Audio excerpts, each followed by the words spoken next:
I do the online policy here. So did I. Yeah. Until I found that they were double and triple charging. So last Check year, that. I said, what's going on? They had to cut me a check for $398. Jesus. Hey, bud. Hello back there. I saw you smirk at that. Dare you Sorry. Thursday night. Yeah. Yeah. Who are you, buddy? Here. That's incorrect. All right, guys. Guys, I need your attention, please. Thank you. I understand, looks like some of you cops haven't seen each other in a while and trying to catch up. But, all right, I call to order the Board of Selectmen meeting for Monday, March 23rd, 2026. It is 6:30 p.m. We are coming from the Paxton Safety Complex on Pleasant Street in Paxton. You also can join us via Zoom. The link was posted. First up, Mr. Love, would you like to open your meeting now, or might as well? Oh, might as well. We're Sure. opening two meetings. The Finance Committee has a quorum. I declare we're open for business, and Capital Improvement Planning Committee is joining as well. They have a quorum. We have a quorum for that, so both committees are open. Oh, okay. I didn't realize the Capitol was coming as well. Welcome. All right, first up on the Board of Selectmen agenda are the consent items. Number one is to approve the meeting minutes from the regular meeting held on March 9th, 2026. Number two is to accept the resignation of Tiffany Sidham from the Insurance Advisory Committee effective March 17th, 2026. Number three is to appoint Vicky Biancolo to the Insurance Advisory Committee with a term ending June 30th, 2026. And number four is to appoint Andrew Benoit to the Insurance Advisory Committee with a term ending June 30th, 2026. Is there any discussion on the consent items? None. None. Is Kirk with us? I was just going to ask you. Okay, there we go. He is. He's getting on right now. Excellent.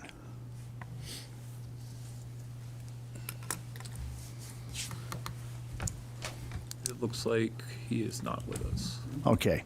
For the consent items, may I have a motion to pass, please? I move that we approve the consent items. Second. Any further discussion? Hearing none, all in favor? Aye. Aye. And the chair votes aye. Kirk is not with us, so it does not need to be a roll call vote. All right, next up, I invite the Chief of Police, Mark Savasta, to join us in the front. Mark has a couple of presentations to do this evening.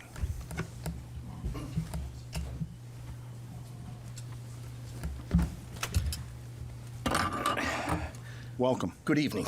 It's been a long time since we've been before you with some exciting news, and today we're getting two well-deserved promotions that I'm going to ask the board to approve. The first one is going to be Jake Mosio. He's been with this department for 13 plus years. He has worked his way up through the ranks from part-time dispatch all the way up to soon-to-be detective. Jake has a bachelor's degree from Anna Maria and currently going to be working on his master's. The second promotion is Sergeant Thorpe. Sergeant Thorpe has been with this department for 24 plus years. He too has worked his way up from part-time patrolman all the way up to soon-to-be lieutenant. Boris does all the grants and does most of my admin stuff. He has a master's degree from Anna Maria College and is an integral part of this department. So without wasting any more time, I'm asking the select board if they would approve those two appointments. Okay, so let's start with the appointment of Jacob Mosio from acting detective to detective. May I have a motion, please? I move that we appoint Jacob Moisio from acting detective to detective. Second. Is there any discussion? No. I do not. Hearing none. All in favor? Aye. And the chair votes aye. You may present.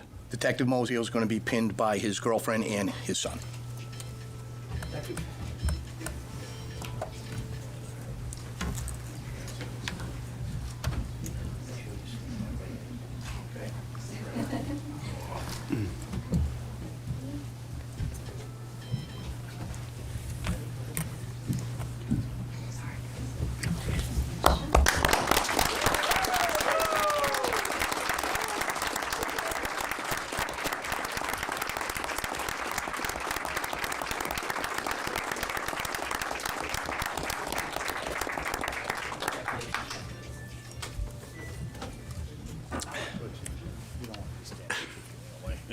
And Lieutenant Thorpe, if you can step up here, he is going to be pinned by his wife and 2 sons. How about if we vote?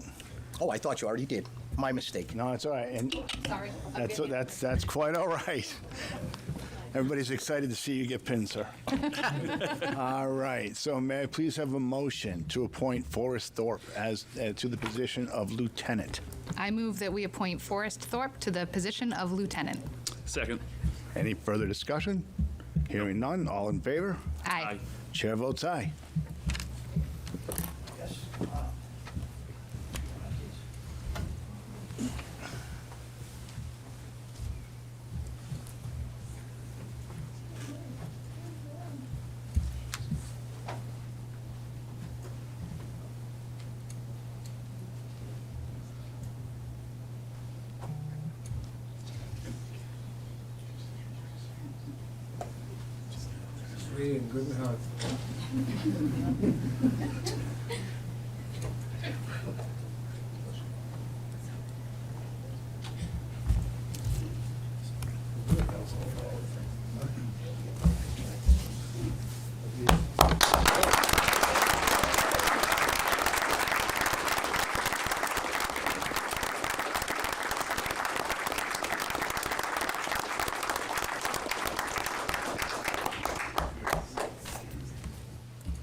Thank you for taking the time, and thank you for approving those appointments. Thank you, Chief. Yep. All right. Congratulations to Jacob and Forrest, and thank you, Chief Savasta. Okay. Moving on to update for department boards and committees. First up, we have Bay Path Vocational High School FY27 budget presentation.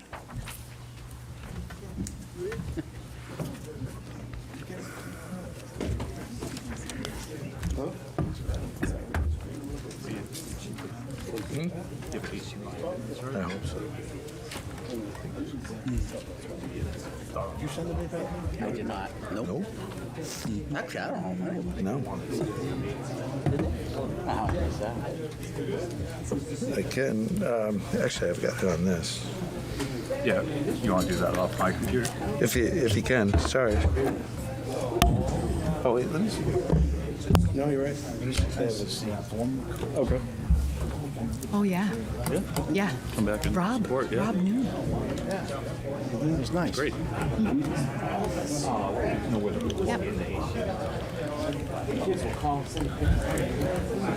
Wait a minute. Oh, okay. No. Okay.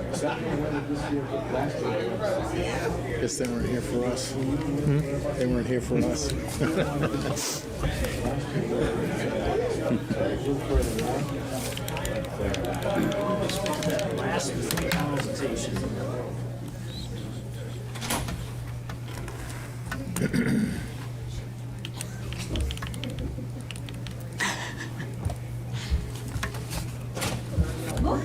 Sorry, we have to leave this door open.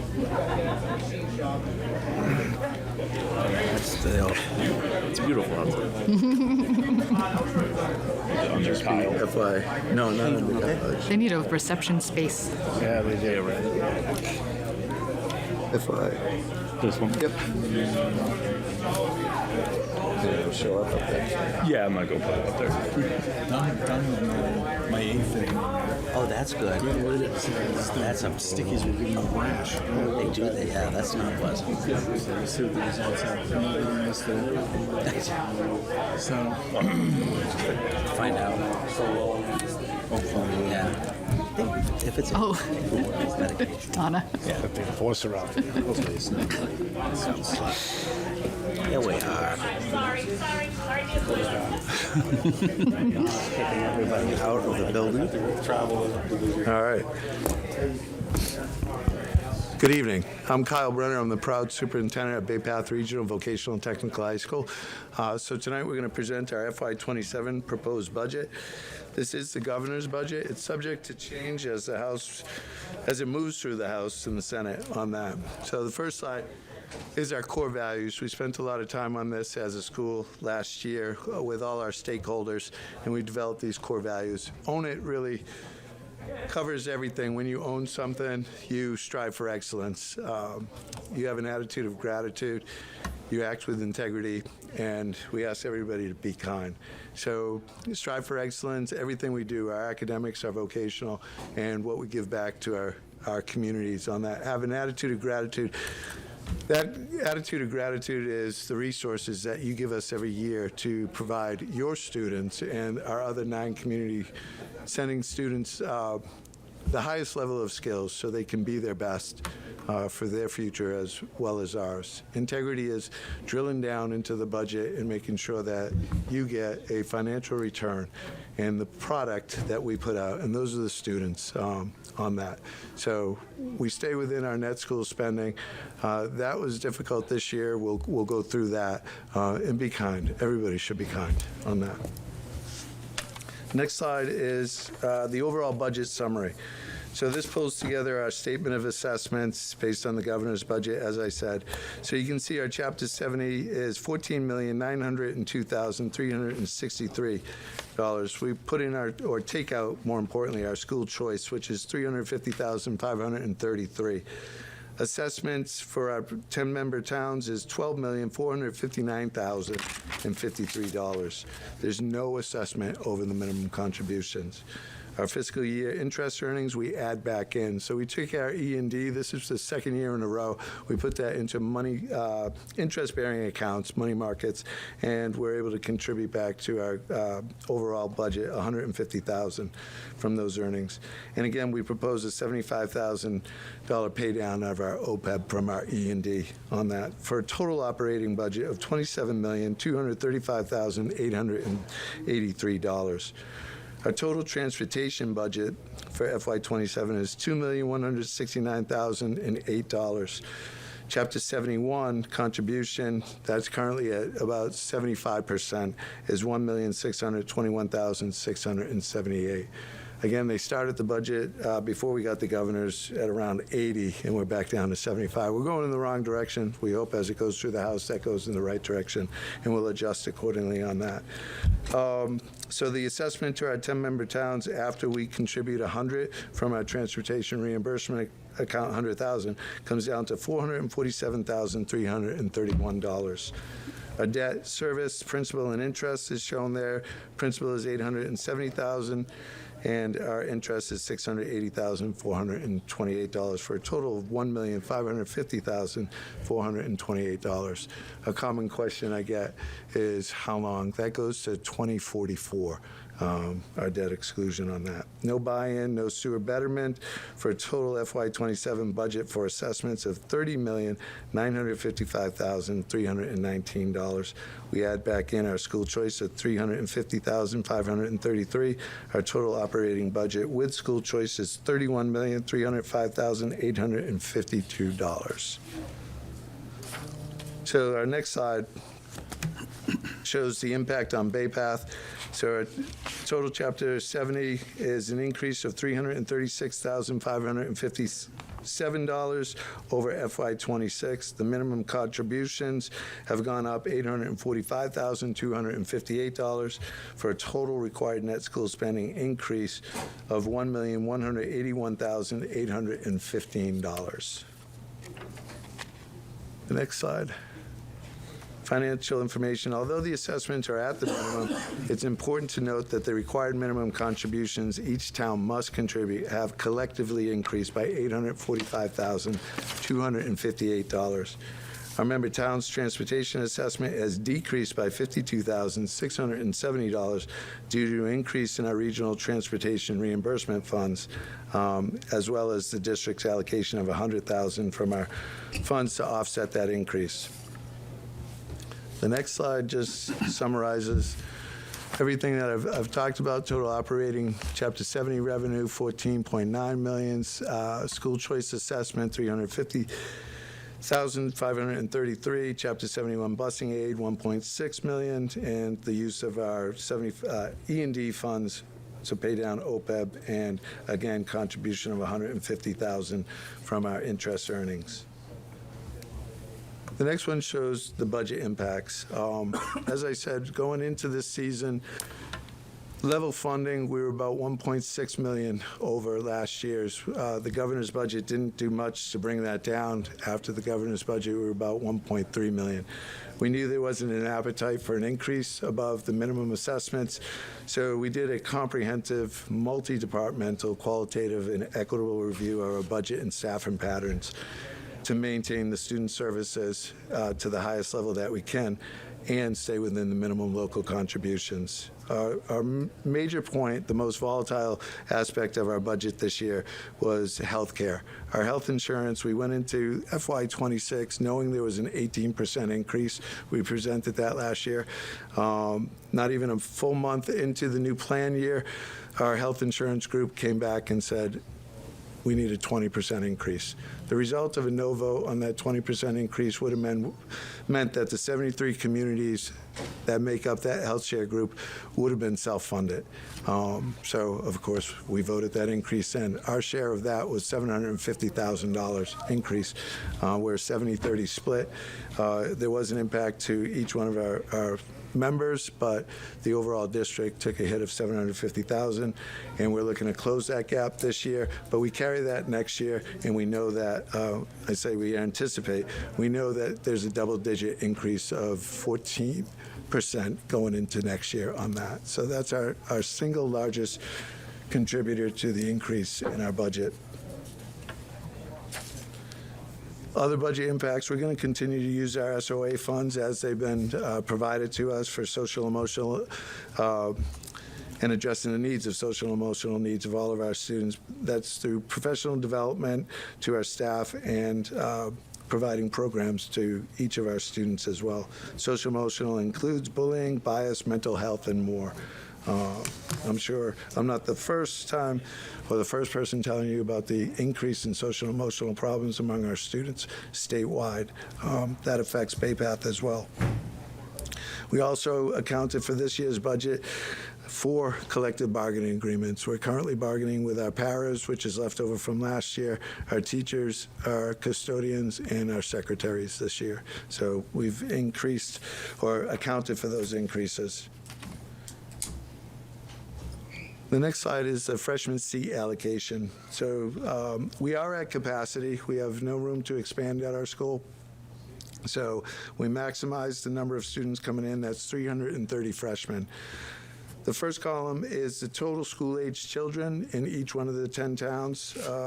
Paxton is 645 school-age children. That equates to 3.91% of our total school-age children population of our 10 towns of 16,485. So that equates to 12 seats allocated to students from Paxton. And the next slide shows the foundation enrollment. Foundation enrollment is the total number of students currently enrolled from each one of our towns. So that's 9 through 12 grades. So we have 1,237 students or 1,236 students enrolled, which is one student over FY26. These are October 1 numbers, so we're always 1 year behind on that. So we did increase one over the previous year. Paxton is 47 total students, which is up by 5 over FY26. So you'll see an increase for that. More students, more money on the minimum assessments. And the next one shows the breakdown of statement of assessments. I know it's small for the audience. The next slide will break out Paxton alone. But the first column is our total minimum contribution of $12.459 million. There's no increase above minimum. Foundation enrollment total is 1,237. That percentage for Paxton is 3.8%.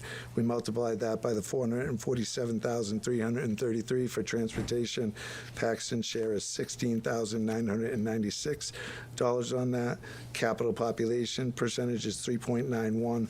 That is multiplied by the debt service. So Paxton's share of the $1.55 million is $60,663 for a total assessment of $767,406 for FY27. And the next slide just breaks that out. And you can see the year-over-year comparison from FY26 to FY27. So minimum contribution has gone up $115,248. Transportation went up a whopping $6, and debt service has gone down $821 for a total assessment increase of $114,433, or a 17.52% increase. The next slides show a community service project we're doing in Paxton. Our students from carpentry as well as electrical and maybe a couple of other trades, perhaps plumbing, are working at the 10 West building, I believe it was called. Had multiple different uses, I think a deli at one point and this and that. It's being turned into a community space, so our students are down there working on that. That's part of our well, it covers all the R's that we teach, and the R's are rigor. So our students take rigorous courses, math, science, English, history, as well as their skills, the relevance. They take those courses in academics. If you're anything like I was when I was a student, I'm like, when am I ever going to use this formula again in my life, right? They go into shop the very next week and they apply the formulas for slopes so they can cut the stair treads, rise over run, that they can figure out the flow rate in each one of the pipes that they're using and properly size all of that. So we have the rigor, the relevance, the responsibility, the relationships. The relationships are what they build not only in the school with their shop teachers, that's the true master-apprentice relationship. 4 years, those teachers in the shops really get to know the students, the whole students, and what their needs are, and can meet those needs. We don't lower the bar of rigor. We put more supports in place so that they can get over that bar. So we can build those relationships within the school. The relationships expand beyond the schools when we do projects like these. They're working with your town inspectors, the wiring inspector, the building inspector, the plumbing inspector on those. They're working with a customer, the town, who says, this is our vision, this is what we want. So they get the full scope of that, and they go out. And the last R is responsibility, a responsibility to give back. Your money, the contributions, the $31 million budget for our school is a lot. We have a responsibility to use that money to the best of our abilities so you get that return. We're turning out students with the highest skills possible so they can be master electricians, master plumbers,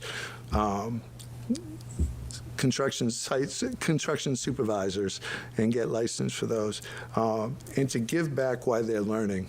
Come back, you don't pay any labor on these, you just buy the material. Our students are giving you, under the tutelage of masters in their trades, the best quality construction that they can. That is a building that who knows how long would sit on, your unused assets, that we can turn it back on those. So those are the responsibilities to give back on everything that we do there. So those are just a couple pictures of the project that we're working on currently in town. And I do want to thank you on behalf of the entire Southern Worcester County Regional Vocational School District for entrusting us with the resources of your funds, but more importantly, of your students. And I'm prepared to answer any questions. Mr. Love, you want to start with the Finance Committee? Any Finance Committee Nope. questions? None here. Thanks for coming. Thank you. Appreciate it. Thank you. It's hard to have questions when the increase, none of it went beyond the minimum local contribution, of which we're required to pay. Yes. So I think our questions would be more in the line of congratulations for a good year for these projects and for the success that the school is showing, and I'm sure will continue to show. That's our hope. Yes. Any questions? I have no questions. I don't. I hate to do this because I do have a couple. All right, no problem. First question I had was just about school choice. Can you explain this, how school choice works at Bay Path? I can. So it's not your typical school choice. We currently receive twice as many applicants than we have spots available. So this year we had about 670 applicants. So we don't school choice in. All of our students come from within the district. We don't have capacity to take anybody from outside the district. This school choice is a student who lives in one of our 10 towns who is obtaining their vocational education outside of Bay Path. So typically what that involves is, I'll say, if a student in Southbridge school choice to Tantascwa in middle school, and Tantascwa has vocational programming. Once a student's school choice is into a town, they are their student until they decide not to. So a student who's in middle school can't apply to Tantascwa vocational, they get in, and this Chapter 74 Gotcha. money comes from us to them. Gotcha. And then we have a few that move out through either a foster placement, a homeless McKinney-Vento student. They move out of district and, it's so far away, they can't get transportation back to our school. They'll attend the vocational school in that region. We send the 74 money over there. That's why the money comes out of our budget and goes to them. Comes in from the state, filters through us and out on that. Perfect. Thank you on that. Two other ones. Under budget impact, you had mentioned a multi-departmental qualitative and equitable review of budget and staffing patterns to maintain student services and minimum local contributions. Can you expand on that? What was the result? So the result is there'll be cuts. With cuts, there's a human side of it, and there's also due process with the collective bargaining. So I'm not at liberty to speak about those. I think it'd be a horrible way for somebody to find out that they're losing their job because of a line item budget. So we've got to go through our due process. But what we did is we looked at every department. We looked at class loads and class sizes. So we maximized the class sizes. We looked at our schedule. Where can we get some efficiency through scheduling and things like that? So we will be processing some cuts through that. Well, we also looked at, ways to minimize the human impact on that as well. So retirements, we just don't repost. So we're not actually laying somebody off. We're just through attrition, we're doing that. But again, some of the ones that are actual real people, we've got to go through the due process. No, I understand. Union president in a regional school district, so I get it. One last question, and that is, who holds the health insurance program for Bay Path? Hampshire Group. Okay. So we're with the Hampshire Group. There's 73 communities on that. We did hire a private consultant to go out on our own, but unfortunately, our claims are too high. Nobody wanted to bid us. So It's such a small pool. right. So we're staying with the Hampshire Group, and we know that that's a 14% increase with a small increase. Our current plan, even though it's gone up so much, our plan is still a really good plan. We've had 4 years of 0% increase and 1 year of a 2% return. They weren't building the reserves, and everything hit last year, and it continues to hit going forward. And there were no deductibles, so we're going up to we got to go through the bargaining with our union. Understood. $250 to $500 deductible on that. Okay. If there's no other questions from finance, Just one, yeah, sorry. Kyle, could you maybe just talk a little bit about the change this year, about the lottery and all that? Oh, admissions, yeah, I'm Yeah, sorry. And, yeah. I have been doing that. Thank you, Jeff. And I'm sorry I didn't. No. You all know Jeff Wetzel, but he is our school committee representative from Paxton, along with Peter Shore, who couldn't make it tonight. He's in a negotiation meeting. Oh, good. But the lottery, this was the first year that we participated in the. Oh, Peter's right there. I was going to say, I thought I saw him out there. There he is. My apologies, Peter. This is the first year we participated in the state-mandated lottery system. So historically, for all regional vocational schools, we followed the state-mandated application process. That application process, would allow a school to look at grades, attendance, discipline, guidance counselor recommendation, and an interview, of which we participated. Historically, with that, for over 10 years now, there's been dialogue about that's unfair. So the state last year voted through the Board of Education to implement a statewide lottery. So every regional vocational school, every Chapter 74 program, actually, even in the comprehensive schools, is required to accept their students via a lottery. You can assign weight to the lotteries. Those weights could be they're various, attendance, discipline, and interview or interest on those. Bay Path elected to assign weights to attendance and discipline. So what that means basically is every student who is interested, all 670 plus students, filled out an application. A completed application gets you one chance. Any student that had lower than 27 unexcused absences in a 270-day period got another ticket. So what's that equate to? About 98% of our students got a second ticket. And discipline, any student, 8th grade student who did not commit a felony and be adjudicated of a felony on school grounds got a third ticket. So 100% of our students got a ticket, because if the reality is, if any student was adjudicated of a felony, they're a minor and the records are sealed, of which we would never know that. So 100% got the ticket. My school committee asked, why would we give those weights? The two things that we got from over 350 of our business advisors who meet 3 times a year with us are, what do you look for in an employee? Reliability, they show up. That's attendance. And, that they're safe. That's safety. Every day, we put our students in a situation that a lot of times is inherently dangerous. The machines they use, the tools we give them, can maim, scalp, deglove, and kill. So our students need to be focused and on task. On average, it's over $4,000 additional per student to educate them in a vocational. So there's our fiduciary responsibility that if you're paying that much, they need to be there to get the training. We learned that through COVID, that it's pretty hard to learn how to weld online. It's pretty hard to learn how to tune a car online. So they need to be there.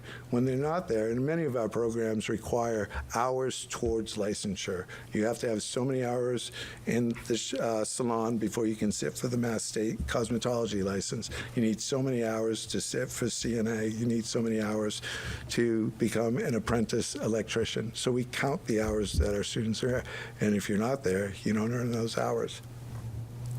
So by giving the students 2 additional chances on the lottery for attendance, we tell them right from the get-go, as soon as we go out, that that's what we value. We value attendance, and we value safety on those. So while it's a moot point that every 98% will get 3 tickets and 100% will get 2 tickets, we still tell them that we value that. So when they come in the door, we keep reinforcing that every year, that we will be looking at attendance.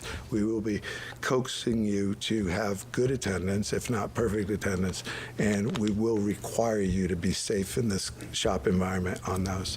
So we do the lottery. The lottery for our 10 towns was mandated for everything. Paxton has 12 seats. I think it was only 9 students applied from Paxton. So after April 1st, those 3 additional seats will be reallocated to the other 10. But it's electronic, it's online, the whole application process is online. Once you log in online, you can fill out the application in 80 different languages. As soon as that's done, ticket is given. Once we validate the attendance and the discipline, everybody gets their additional tickets. And this year was held on March 6th. I think that was a Friday. and it literally takes minutes. We videoed it. You can go on our website and look at it, and the computer just randomly generates it for all 10 towns based on the DESI code tied to it. The students are all assigned a unique identifier that only they know and we know, so we're not calling out students' names on who got in and who didn't get in, and it just organizes it. So all 9 students were ranked. It was a moot point. They all got in anyways, but in Charlton, where 123 applications went in, and there's 38 spots. The 123 students are ranked from the lottery draw 1 through 123, and then we draw the line at 38 there, and then the rest are on a wait list. There will be a secondary lottery sometime in mid-April, and that accounts for the reallocation of the seats as well as any openings that came from students deciding not to attend, which does occasionally happen. They go back to their sending school, or they got into a private school or a charter school on those. So, any questions on that? Thank you. Okay. Anybody else on the board? No questions? No questions. All All right. right. Oh. Did you have a question? What's the cost per student I can get that for you. I don't have it off the top of my head for this FY year. Sorry. If you go on our report card on our website, go to the Bay Path report card, it'll tell you cost per student right there. Sorry, I don't have it. Okay. Okay. All right. Thank you very much. Thank you so much. Thank you. Thank you.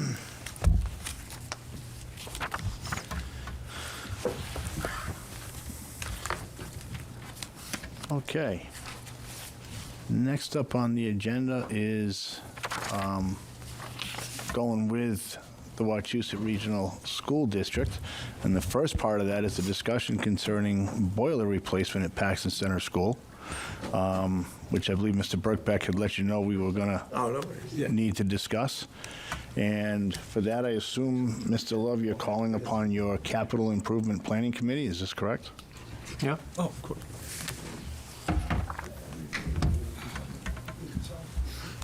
So you want us to make the presentation regarding the boiler issue? If you want to get started on that, that would be great. Happy to do that. If you want, I actually have it. It's part of my presentation tonight, and so if you want me to, do you want me to skip to that? Yeah, happy to defer to that.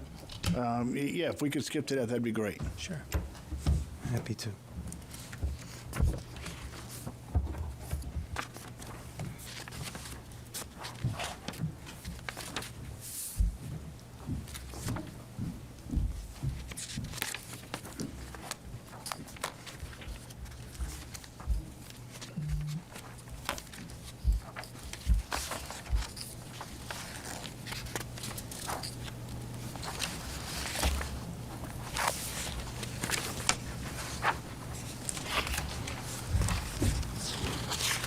All set? Good. Yep. Yep. Okay. So typically during our presentation, we'll talk about some of the facilities improvements we've made over the course of the year, and then also if there are projects that we're recommending from the town. And so one of the things we usually like to share is the work that we've done in the fiscal year to help support the school. And we put a lot of work into Paxton Center School over the last 3 fiscal years. One of the bigger projects this year is that we put in a new fire panel replacement. That was about $32,000. The project actually is going to exceed $35,000 because we're going to have to add a roof-mounted cell booster. But that happens frequently with these projects. You know, when you begin them, they are at a certain price point, and they end up being at a different point when they're finally completed.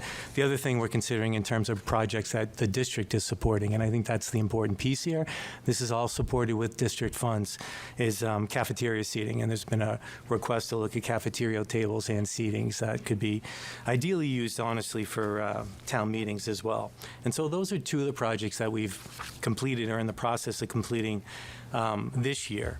Last year, when I presented in January to the capital improvement panel, we shared some of the work that we've done in terms of HVAC at the Paxton Center School.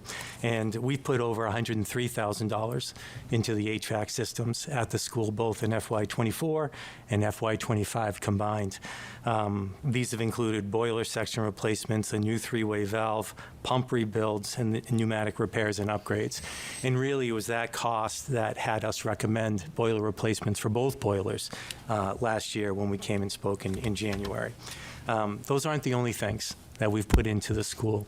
We've had close to $300,000 of kitchen improvements that the district has paid to be placed into the school. This has included a new hood system that was originally a capital request of the town, but before we asked the town to actually act on it, we told them we thought we might be able to pay for it in our kitchen revolving fund, and we're able to do that to a tune of over $90,000. Put in a new conveyor dishwasher, stainless steel serving line, 2 convection ovens, a 40-gallon kettle, resurfaced the kitchen floor, and also putting in a steamer unit. This is all in the last 2 years. And then we also put in a new phone system. Again, that was a project that was originally combined with something else on the capital improvement plan, but we were able to accomplish it, and it went before we could get to it, so we picked up the tab on that as well. This year, the recommended capital projects were completing the boiler replacement funding. We didn't have enough money to purchase the boiler. It had gone up in price when we had originally presented it to you. And then also we presented and just shared with Rob the bidirectional amplifier testing. And so bidirectional amplifiers were the projects that our school committee asked us to put forward to all the towns. We actually, in our budget this year, are going to put in a bidirectional amplifier at the high school. And basically what they do is they ensure good communication for first responders if they arrive at the school. Paxton Center School received a pass on that testing, so it was a project. We shared the testing, and we can get it to you if you want. So it's not a project for Paxton necessarily to consider at this time, but we had told the school committee we'd forward those testing results to everybody. And so it's really that boiler replacement that we're asking to have be made whole to actually get the boiler replacement this year. I think it's important to note and to discuss what the typical capital project planning workflow is based on the regional agreement. And typically what happens first is projects are identified by the district. We've made some improvements in the last couple of years where we actually tour the buildings on a yearly basis. We typically do that with the town administrator and anybody else who wants to accompany us. Sometimes we've had people of the select board join us and other committees, and they're always welcome to. We send those invites out over the summer. And typically at that time we'll go around and we'll talk about projects that would make sense for the district to recommend and get endorsed by school committee and be considered by the towns. I think it's important to note that these are recommendations. The district can make these requests. They never have to be funded by the towns. It's, you own the buildings, and so it's your choice whether or not you want to move forward with those recommendations.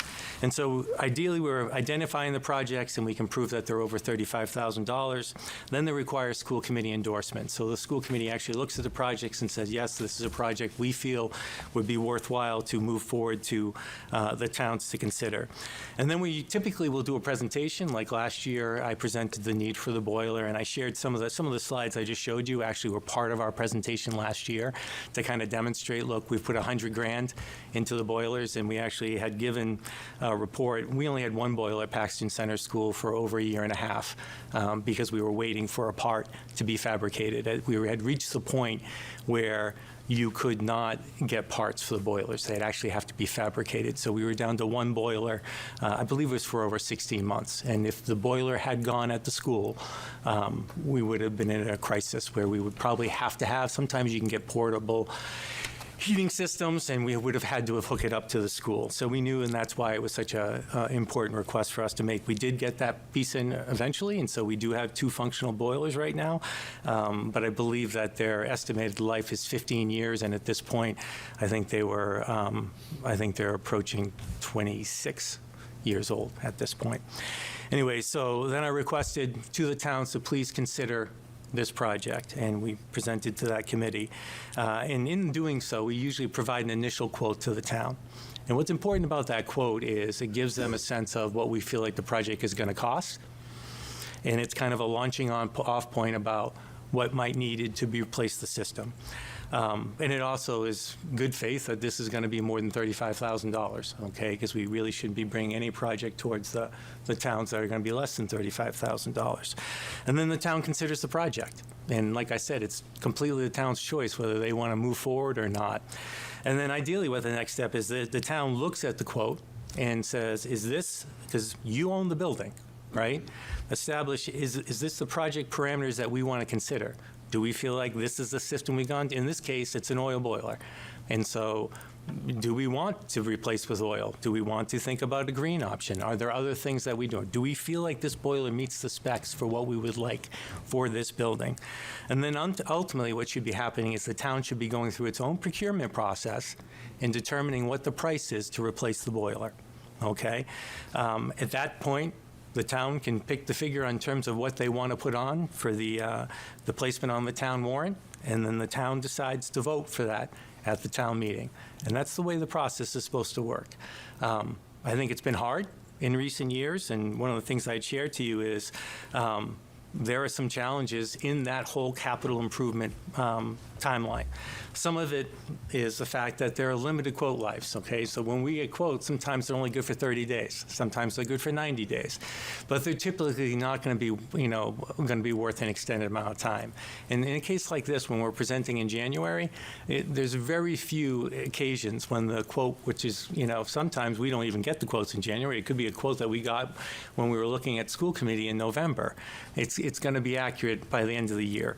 And, it's also kind of a challenge, I'll be honest with you, with the towns, because different towns have different processes and capacities, to be honest with you. In Holden, they have a capital improvement team at this point, which they've been able to hire. Some of our smaller towns like Princeton, Paxton, they don't have that capacity within town. Sometimes towns don't even have the capacity to do procurements, depending on the time, the time of year it's happening, okay? And I'm not sure with Heather last year if the town had capacity around procurements. I know that's why we actually got additional quotes for the boiler, because you didn't have the capacity to do so. So we were happy, and I want to be clear, we're thankful for the support, and we're always willing to partner and help out in that process. But I also want to be clear, that's not typically the way it happens, in terms of the district providing all of those services. Unfortunately, one of the things we've found in recent years, and this hasn't just happened in Paxton, it's happened directly to the district, and it's actually a great example is the town of Holden. And so in the district, we had an auto shop floor that we were trying to place last year. When we hired a consultant to put the process out to bid and said, how much should this cost? I think the quotes they gave us originally, Michelle, was what, like $360,000 or? Not even that. Not even. When we went out to bid, it was what, $650,000? Yeah, it was over 6. Almost doubled. And so this past year, we weren't able to complete the auto shop floor because the bid we had been given by the engineer who was putting the process out to bid almost doubled.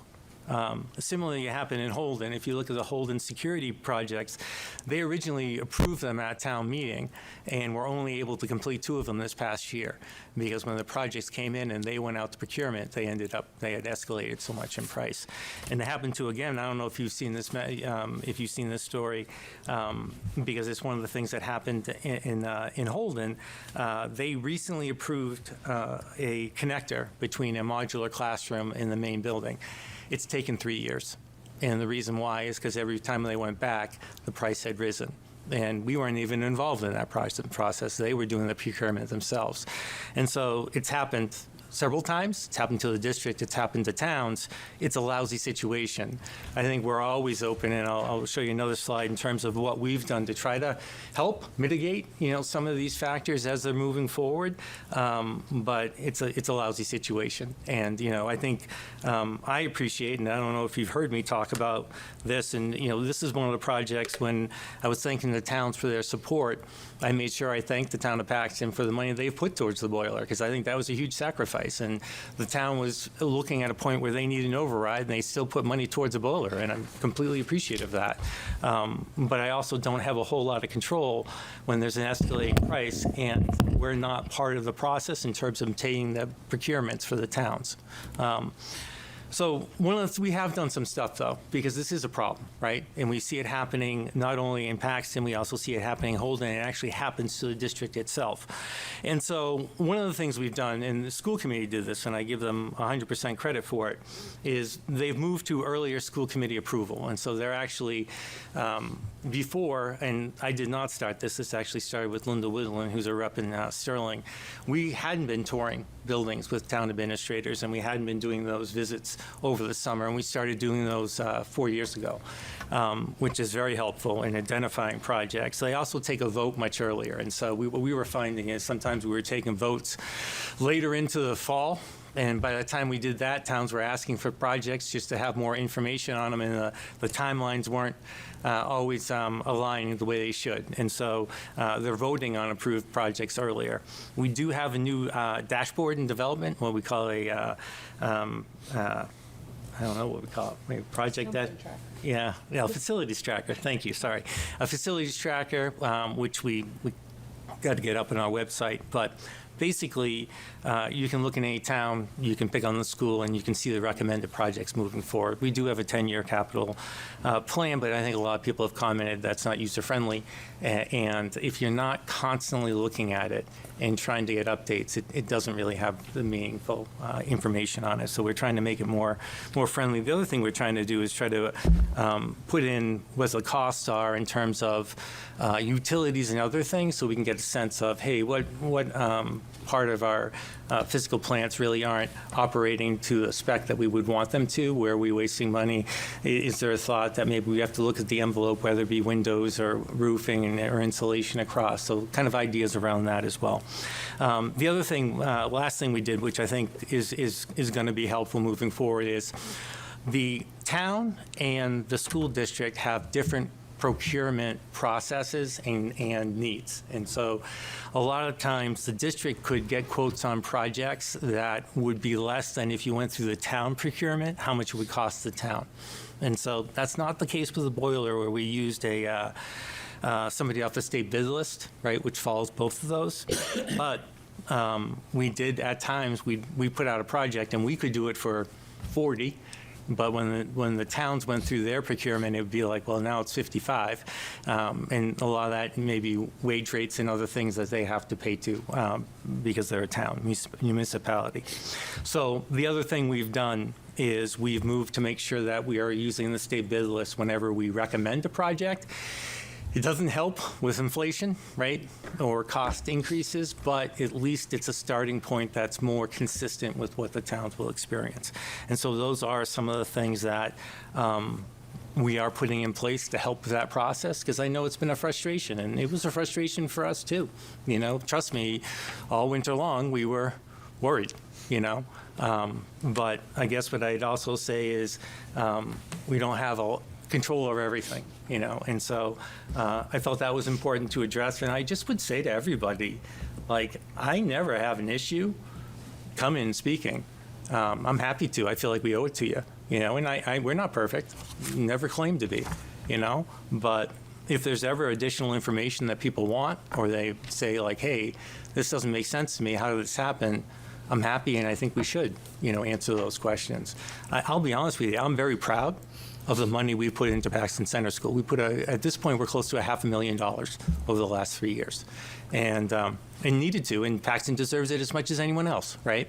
But you know, that's I think important information to share when we're talking about capital projects. So,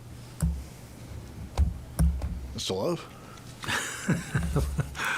Well, Jim, we appreciate your remarks. There's a lot that came forward in the minutes that you just spoke. Let me start by responding that, unfortunately, we don't have slides to present to kind of add to, if not counter, some of the remarks that you offered. But let me say that some of the things that were in your slide we're aware of. And many of us have been on Capital Improvement Planning Committee for a number of years, and I think I could speak for them.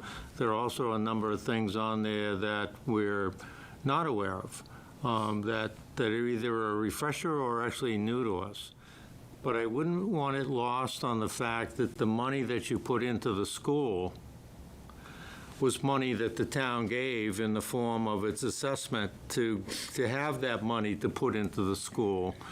So when you say we put in the school, I think you ought to look at it in a real collective editorial sense, that the we is all of us. We gave you the money in order to put back to the school. It's all part. Suggesting you said Yeah, otherwise, it's all but- partnership. And actually, just to clarify, the $300,000 that put into your kitchen improvements, that was all from our food services revolving line, and so that actually came from lunch revenues that we received in the district, and so that was actually on our own. Yeah. But I 100% agree with you, Mark. Like, I feel like.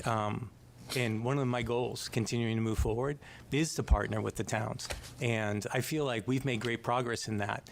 And even honestly, in some of these discussions, like, there were things that weren't happening that needed to happen. You know, one of the things we're going to be proud about talking to you in a little while is some of the financial systems that we've put in place to be tighter with our budget. So I agree with you 100%, and I'll always say it, very thankful of the support of the towns. And to your point, we should be putting back into the schools. Right. I think, though, one of the common things we constantly hear is they're not taking care of the school, they're not putting money into it, they're not paying towards maintenance. And the reality is we are quite a bit. So what I began to say is kind of a preface of what I want to continue saying, and that is that you also said that there's a process, which I want to speak to, and you also said that the process or the people that are involved in the process are not perfect, nor are we. But this particular boiler issue was the quintessential of imperfectness. Because you're right, you did come to us on January 23rd, 2025, literally 14 months to the day, and wanted 2 boilers, and we had a lot of discussion in terms of the refurbishment, the major substantial refurbishment of one, and the feeling was, well, we might have a good one, so let's not replace 2 boilers. We don't have the money to do it, but let's be sure that we replace one. And that got universal support by the Capital Improvement Planning Committee. And the number was $67,000 because 2 of them were double that.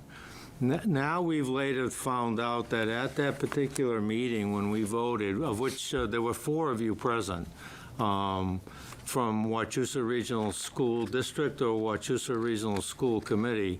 At that particular very evening, the number wasn't $67,000, it was $89,900, which begs the question, why wasn't $89,000 put forward when we were voting on it? That would have been a lot better in terms of the situation that we're in. Then it went to town meeting. You spoke about process. We submit a capital improvement planning committee. It goes to the Board of Selectmen. They put it on a warrant article. It goes to the annual town meeting. It's voted and gets taken place. The annual town meeting was on June 16th. On July 24th, we find out later, not at that time contemporaneously, we later find out that the number wasn't 67,000, it wasn't 89,000, it was 95,000. And then we find out 6 months later, it's not 67,000, it's not 89,000. Can you share the date of the 95? Jim, hold on. Okay. This is an email from the Wachusett Regional School District, by the way, I'm quoting. It wasn't 67,000, it wasn't 89,000, it wasn't 94,000, it wasn't 101,000, it was 101,000 and add 10% to it, so we're now up to 111,000, and you got 14 days in order to comply with that, starting on February 1st to February 15th. So the process is miraculously imperfect. And as it turns out, the original purchase and what we're expecting is going to be, you missed it by 65%. If there were anything that we did in our budget, any quote, any project, anything of that nature that was missed by 65,000%, and now you're bringing it back to us, which, by the way, didn't have, when you submitted it, there's a process. Here's the process that you filled out for the $67,000. When you needed the new amount of money, we found out in a footnote in an email from the town administrator. You could have attended, you could have come hat in hand and said, this is what happened, you could have filled out this particular process. You did, hold on, you did none of that, Jim. And now we're forced to come up with an amount of money that when we put it through the process that went through the CIPC committee report, to the Board of Selectmen, to the warrant article, to the annual town meeting, and was voted on, we took the $67,000 out of our capital improvement, capital depreciation fund. We don't have that balance in there now to make up for this essentially error in terms of quote and bid. And when you presented it to us, it was urgent, and we acted urgently. And now, 14 months later, the boiler still has not been placed. Money aside, it still hasn't been placed, which begs the question, well, how was it 14 months ago if it hasn't been replaced now? And when we went through the cold snap that we went through, CIPC was meeting weekly, crossing our fingers that something didn't happen, because we couldn't do anything until the next annual meeting, which is probably going to be in May. This was not handled well, and our point is, what we could have done was, and I'll be very honest with you, I made the motion to take no action.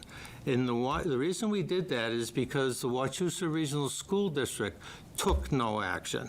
They didn't inform of this, they didn't come back to us, they didn't make the request. A footnote in the town administrator's email is what put us on alert that this was the case. So what we have done, we think, which is a big thing, we've made a compromise. Okay, it's got to get done, it's got to be replaced, we're 100% behind it, and let's split some of the difference. There's a provision in which case you pay for amounts that are under $35,000. We're saying you pay for the overage for $35,000, we'll pay for the rest, and that's in our particular committee report. So we think in 2 years' committee reports, we've done a very, very good job to more than meet the Wachusett Regional School District halfway, and all we're asking is that you come up with $35,000 on misquotes, delayed quotes, probably a little bit mishandled process, to be honest with you, Jim, and you have $3.5 million in your E&D account. We have $37,000. You have 3.5. You've put $1 million toward the assessment to reduce the assessment for all the towns, but there's still money there. I know you want to keep it in reserve. We'd love to have the luxury of having it in reserve, but we don't. So all we're asking is $35,000. Let's call it a day. Let's get the boiler replaced. Let's protect the students and the faculty in the town administration. That's a very fair ask, and it's a mistake that we did not did not make. We inherited it, and we're trying to work with you to make a solution, and this ask is a very small one. $35,000, we'll pick up the rest. Let's get on with business. Yeah, so disagree with you completely. I want to point out a couple things that you said. Well, don't disagree with me completely, Jim, because I was reading from memos that are originated from the school. So you can disagree with me some, but please don't disagree with me completely. The piece I want to point out, and I was trying to point this out when you were saying it earlier, is one of the quotes you're referencing came in July, okay? That came because there wasn't capacity within the town to procure their own estimates, I believe. And so you made it seem like that increase was known at the town meeting. It wasn't. And I just want to make sure you understand that the quote that I had received when I presented to the committee in January was for the $67,000 or whatever it was. That's what I had in hand, so that's what I presented. And so I just wanted to be clear about that. I did not have that other quote, okay? And so, but the piece I want to point out to you, and I think that the point that you're glossing over is once the school committee presents, or the district administration presents the need for the project, the responsibility and the onus to find out what it is going to cost to put the piece of equipment in the school is the town's. And I'll point this out to you. The most recent capital project that the town of Paxton has completed for the Paxton Center School was your security system. Those were quotes that were obtained by the town of Paxton, and they managed that project. We're always willing to be partners in these projects. And I think in these cases, when you got the updated quotes, it's because we were trying to say, yep, we're happy, let's refresh the quote for you, let us get that for you, because I think you didn't have anybody to do the procurement. So we were happy to do that. Look, I'm frustrated too, Mark. I agree with you, but I do take issue with somehow, we weren't trying to be representative of what it would cost. And if we had been asked at any time to say, hey, can you refresh this quote? We like the terms you gave us. Can you do that? We would have happily done so. Okay? I think we all know the town was in a bit of a transition. Okay? And do I think that contributed to some of this? I do. But I have a very different viewpoint in terms of responsibility, in terms of knowing what the actual price is for projects as they go towards a town meeting. I think the reason why I said I disagree with you completely in terms of how we can finance this, the district is unable to put money towards capital projects more than $35,000 with district funds. And the reason why is because that money is representative of all the towns. And so effectively, we would be spending money that we got from the towns of Rutland, Holden, Princeton, and Sterling to support a project in Paxton. Okay, that by the regional agreement needs to be sort of supported by the town if it's a capital improvement project. Okay, and I'll be honest with you, Mark, and I think you know this. I try to be straightforward, and I'm willing to talk at any time, all right? I think Rob's been great, okay? We've been trying to work. When we talked and he said, what are the capital project needs? I said to him, I said, Rob, look, you don't need the BDA. We want to try to find a way to make the boiler work, okay? If I should have made a formal request and come and spoken about it again, that wasn't my intent. Okay, I wasn't trying to circumvent the process. I wasn't not trying to own the project. I got to be honest with you. Select board members knew in July that we didn't have the financing for the updated quote. Okay, and so we weren't trying to keep it a secret. We weren't trying to hide it from anybody. In fact, I think there are a couple school committee meetings when we talked about capital improvements or projects where I acknowledged that we had financing for a boiler, but we weren't able to move forward with this at the time. And I also want to be clear. I'm not blaming the town of Paxton. Like, this is what happens when our towns and our district, a lot of times we don't have the systems in place. There's a lot of work going on. There's a lot of crisis in both the town and in the district. And so this isn't, to me, I think the frustrating thing for me about all this, honestly, is the finger pointing.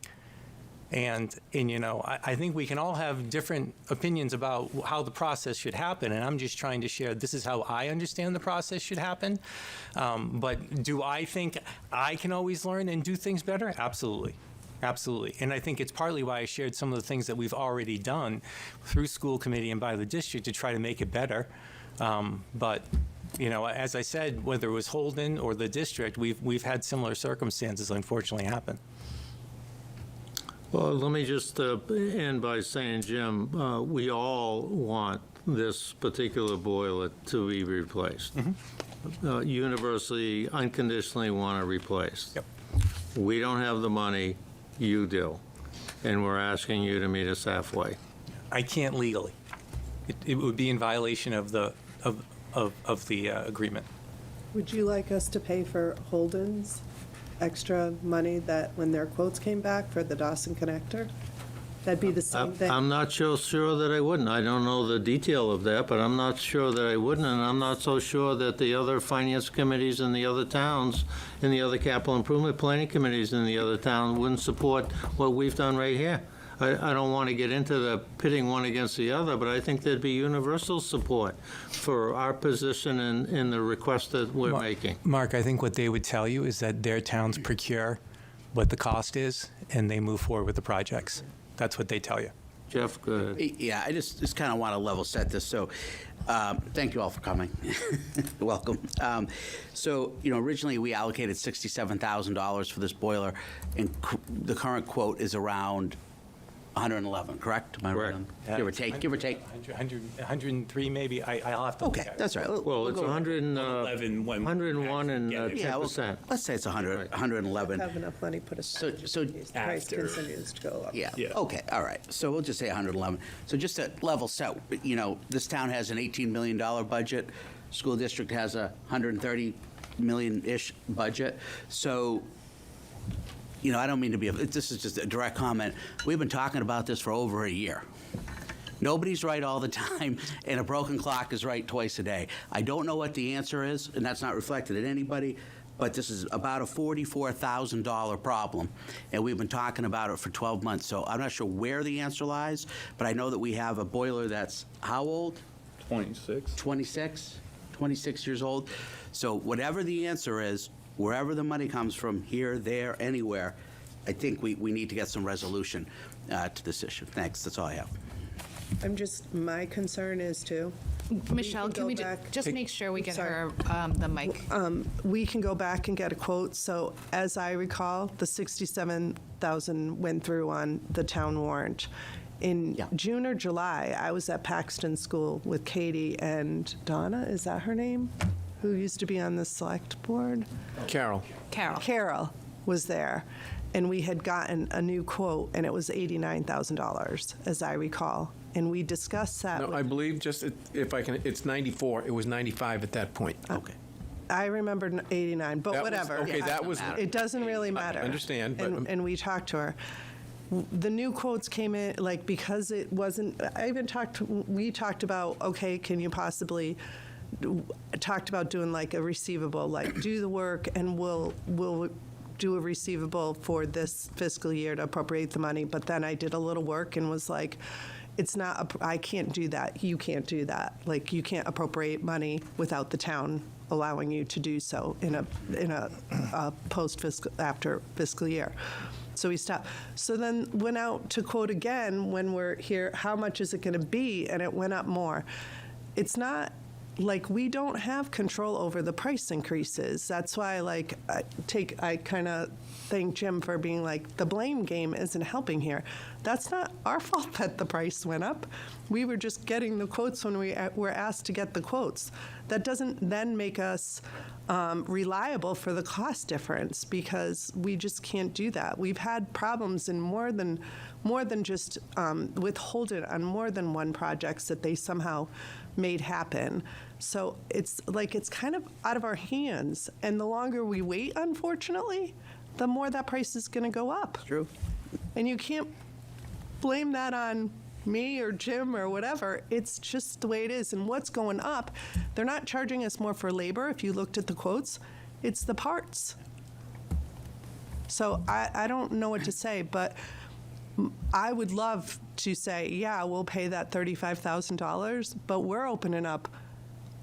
I don't think we can do it according to the regional agreement, and I wouldn't recommend to do so unless you want to get all the towns in the room and open up that regional agreement and figure out hey, this is what we're going to do? Because ultimately, it is going back to you. You're still paying for it. You're absolutely right, Mark. The money's coming from the towns. It's not the district paying for it. So when the towns have this regional agreement and they say everything over $35,000 we're going to pay, it's because that ending up belonging to the towns. So now you can't expect that the other towns are going to say, oh yeah, we'll cover that. And I'd get in big trouble for doing that. So we can't as do I'm that. looking at this, the bottom line is we have a misunderstanding. We have a regional agreement that says one thing. We have a capital improvement planning committee that has a process in place. Typically, what happens with our capital improvement planning committee is a request is made. That dollar amount is the request that's made. Clearly, in the case of the district, that is not the case. However, unfortunately, the lines have not been connected. So as a result, you guys are saying it's over $35,000. Here's a $67,000 quote. The rest is up to you. We're hearing it as it's $67,000. That's what we're going to put on. Going forward, I don't know how to rectify this. I really don't. I understand what you're saying. I got to be honest with you. When I first heard it, I'm like, well, if the district made the mistake, then well, hear me out. That's what I first heard. Right away, my first inclination was, then let's work with the district to correct it, meaning the compromise that had been recommended by the CIPC. Going forward, I'm not sure how to rectify this. I'm really not. There's something that we're going to have to sit down. One second, Carl, okay, I'll get with you. We'll have to sit down and figure that out. I would like to take a look at the regional agreement, just because I'm fairly new to the board after having been away for 3 years. I was familiar with it when I helped to negotiate it, but it's been a while since. So I'd like to read that to see exactly what it says, and then we can figure it out from there. I don't know what else to say, Mark, other than we're going to keep going back and forth tonight, I have a feeling. If Jim's made his point, we've made ours. Yeah, and unfortunately, and we've all seen the whole idea of perspective. Both perspectives are right because you're looking at it from your own side, but unfortunately, we got to connect those lines. Carl, you had something you wanted to add, sir? I was just going to, having been in school committee 6 years, I certainly, I'm familiar with that side of things, and I appreciate that as well. And having been through the last review of the regional agreement, again, that is a binding document that, in terms of like what the district can spend money on and all, such not. But of course, the district does have flexibility with your use of E&D.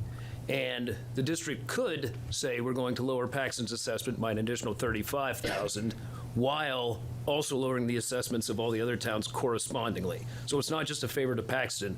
Everyone's assessments go down. Paxton happens to end up with an extra 35 that covers the project and can let things move forward. I don't know what that number would mean for the rest of the district, but it's not that there's no way to get to this 35,000. There is a way that the district could do it that I'm pretty sure the other 4 towns would be more than happy to say we'll take it a little bit lower in our assessment as well. Again, that incurs some risk for you with what you're looking to do with maintaining a reserve, but that would be a way to get, at least for us, to get us to where we need to be to connect those dots. So rather than just completely writing it off and say we're not going to be able to meet, that is an option. Again, you'd have to look and see what that assessment change would work out for everyone else. But when you're talking what the E&D's at right now, maybe it's a big jump, maybe it's not as big of a jump as people might be thinking. So I'd encourage you at least to take a look at that and see what that number would look like. I appreciate that. And that's why we're so proud to have a former school committee member on our finance committee. Thank you, Carl. I just wanted to say, I do feel like this is going to get better. I think we can all acknowledge this. One of the things I'm going to talk to you about tonight is just, look, the district was not a great financial partner for years. And we're by no means perfect, but I think we've taken a lot of steps to become better than we were. And this is one of those things where I think I'm hopeful to be here for more years. I'm hopeful to be in Wachusett. You're stuck with me for at least 4 right now. But my hope is over time, right, and hopefully some consistency in positions, both in the district and in the towns, that we're going to get these processes down. Because I think one of the things that the regional agreement speaks to is, like, ideally, this is a process. It is like, maybe when we present to the capital committee is like, where are the specs? Can you refresh this quote? Or if you're going to come before us, can you give us a recent quote and make sure all of that's happening? Because I think there are conversations in support, and I am definitely not of the position where, we did not have anybody to do procurement when I first started. We had 2 people who are certified now, or 3 people now, but we didn't have anybody 4 years ago. And so I understand how these things happen, and I definitely would agree with you 100%. As we tighten up these systems and more things come into place, and I'll be honest with you, for years, capital improvement projects weren't even considered by the towns. I don't think the towns got any for almost a 5-year period. before when I first came in. And so that's part of this too, you know what I mean, is there hasn't been a lot of practice. And I think there's also, to Michelle's point, there's an environment right now where the costs are crazy. Like, I don't know if this was impacted by tariffs or other things. I'm not sure, you know, or the threat of, or how any of this stuff happens, you know. I also don't, like, I'm not going to be sure, maybe this is wishful thinking, if it goes down, because the quotes we were asking for in January, you never know if you're getting a higher quote, because that's when the demand is. I don't know, you know. But I do think that's certainly part of the answer, is to have a better, more collaborative process when we all can somehow move out of crisis. Because that's what we're hoping to on school committee and in the district, to get out of the point where we're constantly chasing problems and getting to the point where we can have proactive solutions and better systems in place so these things don't happen. And certainly we are a part of that. I would always just want to make sure that that's clear. So in the interest of time, Finance Committee member Otmar did make a suggestion. Maybe it's something that you guys can bring back, discuss, and get back to us as soon as possible. I think it was a well thought out suggestion, certainly one that I wish I had thought of. It would have made me look smart, but that was nice work on Carl's part. Go ahead, Mr. Love. Peter, let me just take one more minute to quantify Carl's comment. And it ties into something that I said earlier. Your E&D has $3.6 million from your own slide, so not making up as they go along. And you've already dedicated $1 million of that to go to reduce the town assessment. I for years have been an advocate that half of the E&D should go to reduce the town assessment. Half of that would be $1.8 million, not just $1 million. So that would be an additional $800,000. By extension, Paxton generally benefits by about 10%. So that would be $80,000, which is plenty enough for the boiler to be picked up at the full cost, let alone just the $35,000. And we may not need the full $80,000. Maybe you carve up and reduce a little bit what I've said, but that could be the solution if there's a clause in the agreement that gives you wiggle room to do it, and then we have the solution. That's what I would recommend that you look into. All right, I'm happy to go. You got it. excellent. Carl is. Oh, real quick. Oh, Carl, sorry, I missed you. No, real quick. Back of the envelope calculations without an envelope is that it would be an extra just under $367,000 for the district to put to everyone's E&D. An extra $367,000, that would be $35,000 to Paxton. Thank you. And his back of the envelope calculations are usually pretty good. I was real good at town meeting last year, so I don't doubt. I had a Carl. calculator to Yeah. do it, because I'm like, it's at least 91% more than that $35,000. I don't know if I can project again. Oh, yeah. Sorry. Sorry about that.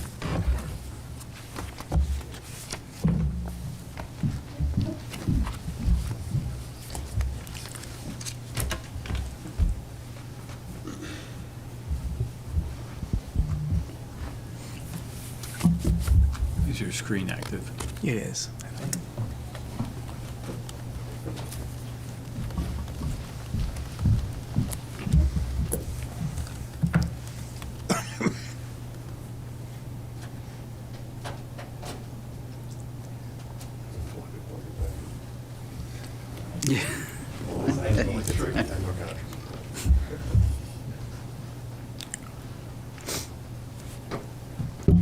Perfect. Thank you very much.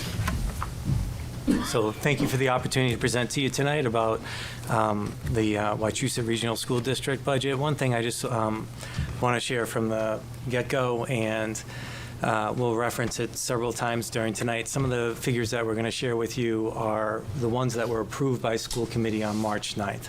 Since that time, we had a very favorable development in terms of our insurance costs, which I'm going to share those draft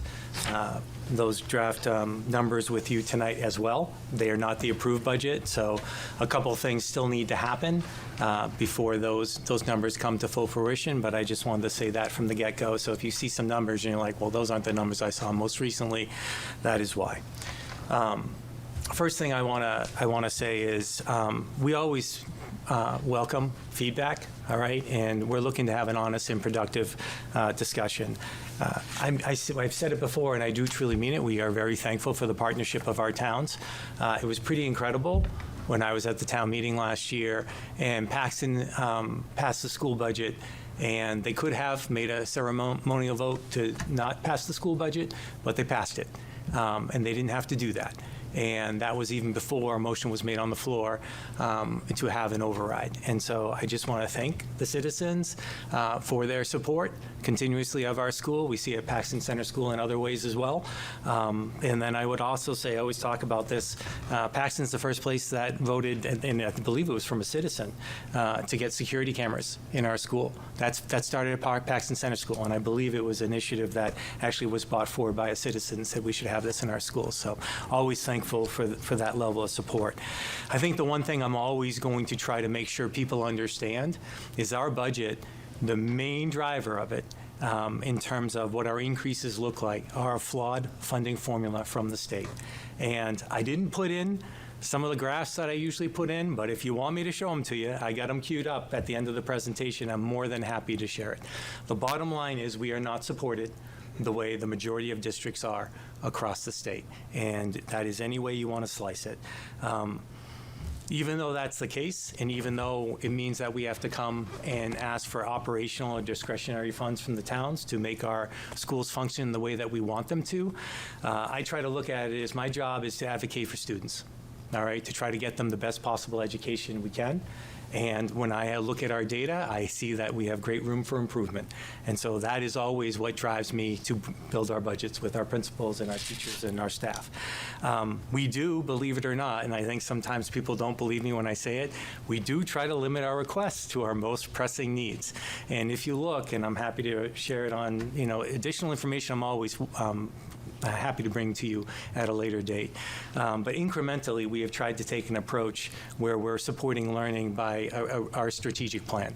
And we committed to our strategic plan 2 years ago, and we try to look at what is going to make the biggest difference for the kids in the district and to commit to those things in our budget every single year. But as always, I'm always free and open to listen to alternative perspectives. And if people have data points that are contrary to our own, we're more than happy to look at them and discuss. Today I was going to talk to you a little bit about our funding context, our commitment to best financial practices, the progress we made through the support we got from the towns last fiscal year, our FY27 budget development process, our FY27 approved budget, some additional context that we've been looking on in the town of Paxton, and it shouldn't say Holden highlights, it should say Paxton, so apologies on that. You came up after Holden last week. I think the big thing to understand about our funding context is the Chapter 70 foundation formula and the disadvantage it puts a school district like Wachusett Regional School District in. It's intended to represent the standard measure of true cost of educating students. And this is where I'm more than happy to show you data that, Bay Path just presented, and I think Kyle said it should cost $4,000 more per student to educate a vocational student. I think he's absolutely right. The state gives them about an extra 10 per student, all right? And I'm not complaining about the funding that Bay Path gets. What I am concerned about is why Wachusett is so at the bottom of the rung. And when you compare us in a number of different metrics, and I'm going to show this on the next slide, we are almost dead last no matter who you compare us to. The other thing that's hurting us is hold harmless status. And what hold harmless status means is that we don't have the same number of students year after year.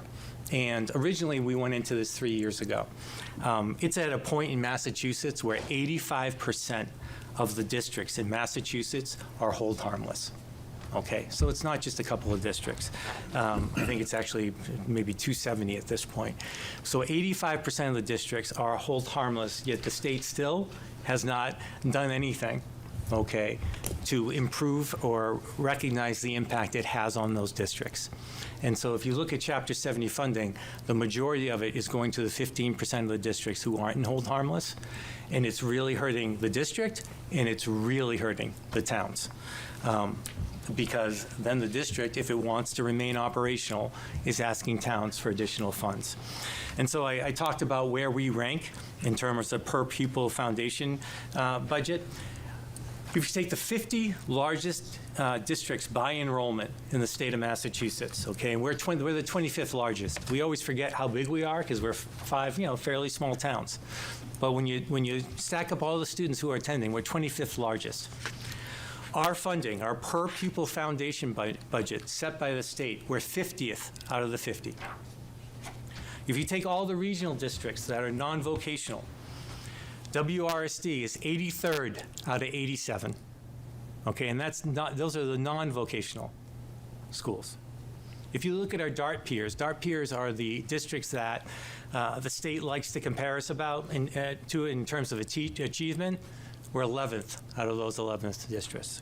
And so the question we always ask ourselves is why, why is it so much less expensive in Wachusett to educate students?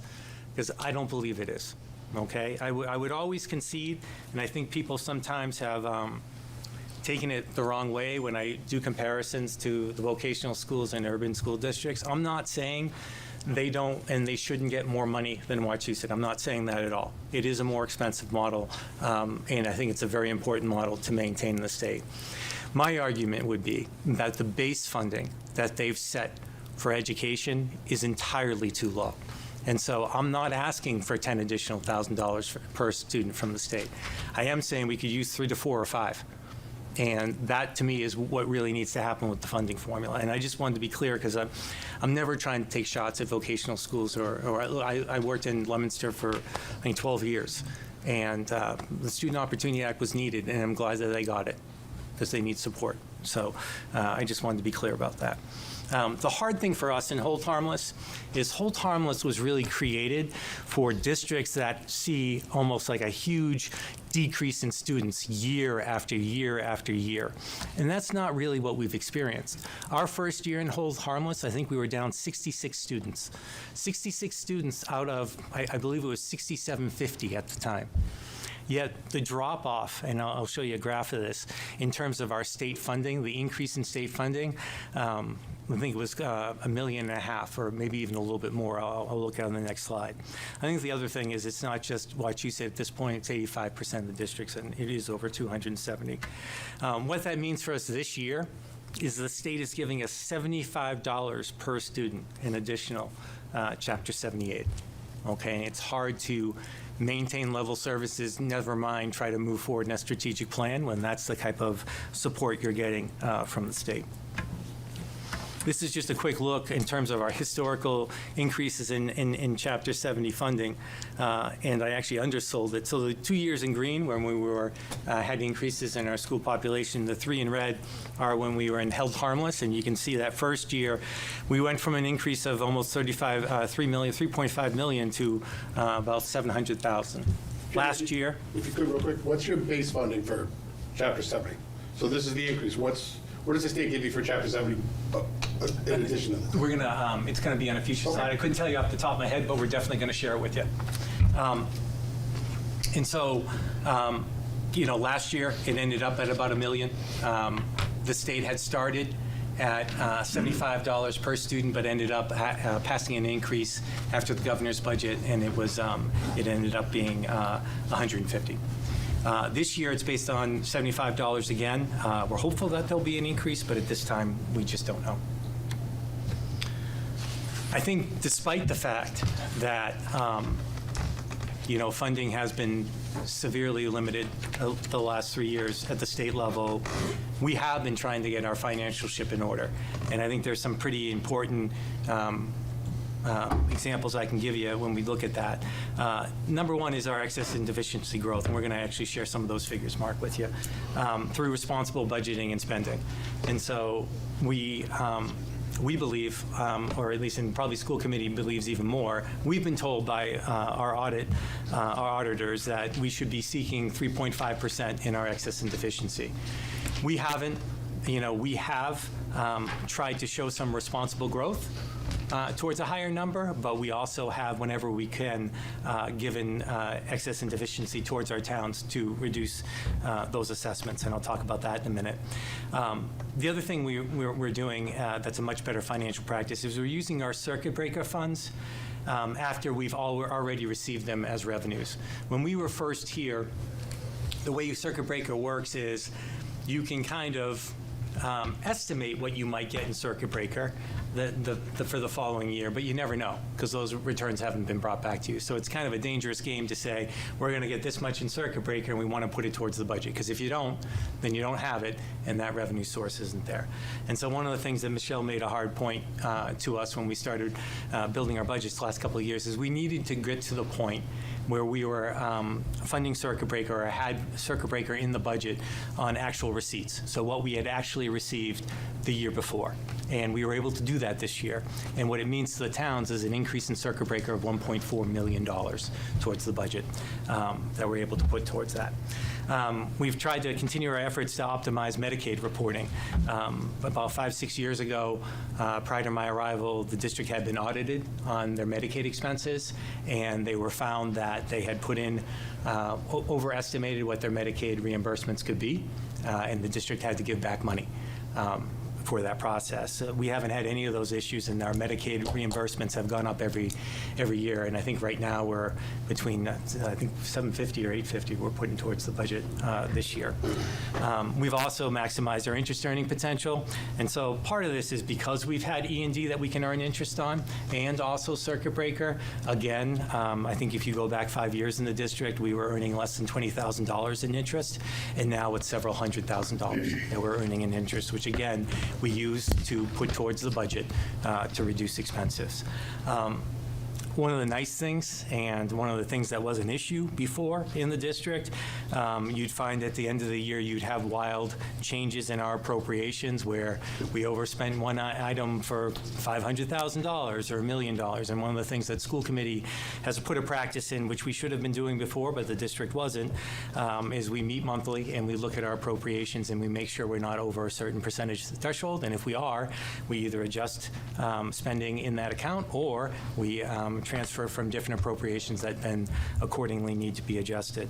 All of this have allowed us to be better when we actually forecast our budgets and to be in line. And in the last 2 years, we've made recommendations to school committee that, nope, this is the budget we need. This is the budget that we can operate on. And so we've said at those budget meetings that if we get additional Chapter 70 money from the state, that we would recommend to school committee that they return that money to the towns.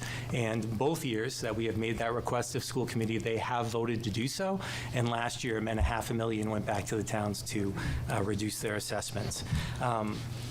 So that's what we've done the last couple of years. What I'd share this year is there's a new development. At this point, we feel like there is a very good chance that our proposed health insurance funding arrangement can again result in fairly significant savings for the towns and the district in its overall budget. And so last Monday, about a week ago, our PEC, which is our Public Employee Committee, they have decision-making authority over what our insurance plans are. And Michelle, her team, Bill Biendo in HR had met with our vendor and put together an opportunity in terms of how we can, our plans and how we can perhaps fund them. And if the new agreement is finalized, and right now I've signed a preliminary agreement, we haven't done the actual PEC agreement. It's something the attorneys need to do, but we've agreed with the terms of the PEC. And so if that's finalized, and at this point, I used to be 80-20, I'm 90-95% there at this point, the district's FY27 benefits and insurance appropriation may be reduced by up to $2 million, or over $2 million. And so we're actively working with us and the attorneys. Ultimately, school committee approval is going to be required, and so school committee is the one who approves our budgets. We make recommendations, but ultimately they are the ones who vote on the appropriations and impact on towns. We did present to school committee at an emergency meeting last Tuesday night. We shared with them what we were going to present to the towns in terms of our draft appropriations and what we will be moving forward to request from school committee to consider. If this actually, the PEC gets finalized this week, ideally, the PEC will be approved next Monday, and these new appropriations will be approved by school committee. But again, I don't have that vote, and they may bring forth some concerns in the meantime, but they seem receptive to the numbers that we were bringing to them last Tuesday. And so we're going to be clear when we present those to you that these are draft. Jim, can you go back to that last slide? Don't mean to interrupt, but I just want to make a footnote. The town of Paxton's already reduced its budget as a result of thinking that was in the barn, and I think you're giving us confidence that it will be, but with the revised budget form that you sent out, we assume that it was. So what's the possibility that it does not get approved? I don't see a barrier right now, Mark. I just know we haven't signed the agreement, so I wouldn't, like the attorneys need to draft it, they need to sign it, we need to sign it. I've signed what they gave me in terms of like a memorandum of understanding of terms. And then I can't speak for school committee. I can tell you when I presented to them last Tuesday, I feel like if they had major concerns about the appropriations I was recommending, they would have said so at that meeting, but I don't know. It is within their right to vote and finalize whatever budget's put forward. I think when we supplied figures to you tonight, one is what was passed, and then we put draft on the one that we're hoping to have passed, and that's why. I'm going full tilt. I'm going as hard as I can, to be honest with you. And I think, Michelle and I, when we talk about we're going to die making this happen, and then we're also going to try to make sure that if it does go through, that the PEC is happy with that decision and has a good experience. I mean, the employees are making out on this too. They're going to have a 7% savings on their own health insurance, so it's really a win-win. But I want to be transparent, and I've said that every time I presented to, that it still needs to be approved by school committee, and we still have to finalize the PEC. As a matter of practice, by law, once the school committee approves the assessments to the towns, we have 30 days. The treasurer will send an assessment letter to each of the towns to say, this is what the school committee has approved as assessments. So as a matter of practice, so no one makes a mistake, don't ever put anything on there until you get that assessment letter for what it will be. So that just would be my recommendation. That's valid. So this slide talks a little bit about Can I E&D. stop you? I'm sorry. Oh, I'm sorry. Yeah. You may have said this, and I apologize if you did. What are we looking at for a timeline that we should expect? So my goal, right, is I'm going to meet with town managers tomorrow, and I will share with them, and hey, where we're at. And my goal is to have both the PEC agreement and the revised assessments to be voted on at school committee meeting next Monday. I don't set the agenda. I do meet with the chair of the school committee tomorrow, and that's going to be my request to her. I think school committee will want to see that the PEC agreement is finalized before voting on that, and so the big rush right now is to try to get the PEC agreement legal and certified and everybody to sign off, and then have school committee vote on it. But I'm hoping that both of those items will be on the agenda and approved after Monday night. Okay. Julia, is your question in terms of bumping up against the annual town meeting? Absolutely. Yeah. And so what I'd say to you is and I understand that, and because typically it has to be a certain number of days prior to. And we talked about that when school committee looked at it last Tuesday. We do have a budget that's passed. And it's kind of like when we move forward. If we had gotten E&D in previous years, we would have said the revised budget is at school committee or at the town meetings. Yeah. And so our feeling is we've passed a budget. If the towns want to take issue or make an issue with having a far reduced assessment, I guess they can. But our hope is that people see we're trying to do, like Michelle and her team have been working on this for months. And it's pretty complex. It's pretty great.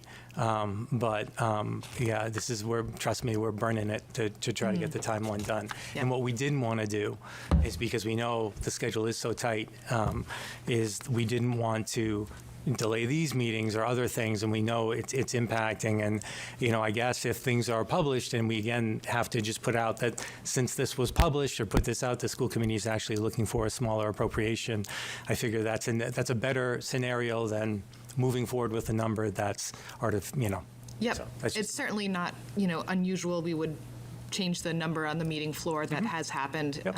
But, it's always better if we've got it Got settled it, before then. 100%, and I'm hoping that you'd get that email Tuesday morning. Great. That's my hope. Thank you. You got Real quick, how many bargaining units are part of the pack? Nine yeah, or 10? it's Tried to get all Because 10 to 10, get on board. well, Yeah, there's it's a- 9, and then we have the retirees. You're muted. Wow. I hate these microphones. So it's 9 plus 1, basically, is what you're Yeah. saying. That's just the amount of work that has to take place. That's to get it right down to the wire like this. That's amazing. Yeah, we're pretty excited. I think it's going to be good for everybody. We're going to have to transition next year and have people work with us. We talked about communication earlier because it's going to be a new system of them being reimbursed for their deductibles and other things, but we really do feel pretty good about it. We talked a little bit about E&D, and I just want to talk to you about what our approach has been. And it's one of those things where, we certainly are always responsible to the towns. We're also trying to be responsible to the school committee. School committee is my boss, and they're looking at the financial health of the district. And so what we've tried to do, because we were in a very unhealthy place, I think in my first year we were down to a couple $100,000 in E&D. And basically E&D is our only safety net if things go askew financially. Otherwise, what would happen is we would have to go to town meeting and ask for towns to appropriate us more funds in an emergency. And so school districts can retain up to 5% in E&D. All right, last year, again, I'm not picking on Bay Path, but they gave you back money because they were over 5%. All right, so it's not uncommon for school districts to have up to 5% in their E&D. We were at a very dangerous level. What we've tried to do over the last few years is grow our E&D so we're in a more financially stable position if we have emergency, and whenever we're available, also recognize that in hold harmless, we're asking more and more of our towns, and that is the one way we can reduce your assessments. And so we've also been advocating whenever we can to give more of those funds. And this shows you the last 3 fiscal years, we were finally back up over $1 million, which in our case is less than 1% of our, or at that point it was a little bit more than 1% of our budget, and we didn't feel like with 1% in E&D that we could provide additional funding to the towns that year, and we did not recommend any use of E&D. The next year we were in a healthier place. We were at $2.5 million, and so we recommended $500,000 to be put towards into E&D, and that left us at a balance of about $2 million. It also helped us take an uptick about 0.5% more, or 0.6% more, and we ended up at 1.66%. This year, our E&D started at $3.5 or $3.6 million, and we recommended the use of $1 million to be put back towards the towns. And so currently, if this budget passes, our E&D after that will be at about $2.6 million, 2.590. That puts us around 2%. Recommendations, when we got recommendations from an auditor last year, and they'll be reporting to us, I believe, in the next couple of weeks, their recommendation is E&D, you shoot for 3.5%, which I think we'd love to get there, but I think we also understand. For us, it's just important that we have some amount in here that protects us. This money can very quickly be swallowed up. I mean, for our budget, this year's budget or last year's budget, $1 million is 1.3 is 1%. And so it doesn't take much when you have our operational organization like ours for things to go out of whack, and you pay the penalty very quickly. And so it's really important for us. And I would say the town has complete control over E&D, and so when we notify you we're using E&D, the town has an ability to call a town meeting if they don't believe that's appropriate use, because it ultimately is town money. And so you do always have that protection. We haven't used it for anything other than decreasing town assessments. And so I think the other thing we've been trying to do is some responsible resource management. This is the other mistake I made on this, so I apologize. I want to thank Senator Durant. Senator Durant gave the district $200,000 for concrete repairs this past year through an earmark, and so that helped us complete some essential capital improvement work at the high school. And then we just found out last week that Representative Ferguson earmarked $200,000 in special education transportation for us, and so I want to to thank both Representative Ferguson and Senator Durant for their support. These aren't things that the district traditionally requested, and so it's a new practice for us to use this means. We will absolutely be doing this again this year. I believe we have a meeting in 2 weeks with our representative and senator to tell them about projects we would love their support for if they can. They don't always get the earmarks, but we want at least to be in line, because that helps us potentially pay for projects that otherwise either we couldn't do, or it goes into E&D and ultimately, gives us security and benefits the towns. We participated in school choice last year for the first time, or this year for the first time. Again, this was due to school committee vote, and so the district had not participated in school choice, I think, at least 7 years and potentially even longer. And so we made the case to school committee last year that we thought we should look at school choice to potentially bring some additional revenue into the district. And the idea being, the analogy we talk about is, if you're going to already, you're already flying from Boston to Pittsburgh and you have some extra seats on the plane, it makes sense to fill the extra seats, okay? Because you're not creating new classrooms, and that's one thing I want to be clear about. We don't use school choice to create new classrooms. That would not be financially prudent. But if you do accept school choice and we get about $5,000 per student, it does make sense, say, to look at class sizes that are very small and say, if we add 5 students to this, class, I think we had recommended last year 25 in the freshman class and 25 in the sophomore class. We ended up getting 25 total. But that's still about, $120,000, $125,000 that we got towards the budget. We requested school committee to consider school choice again for this year, and they approved it. And so we're hoping with an earlier time frame, we may get more students applying. So that's our hope.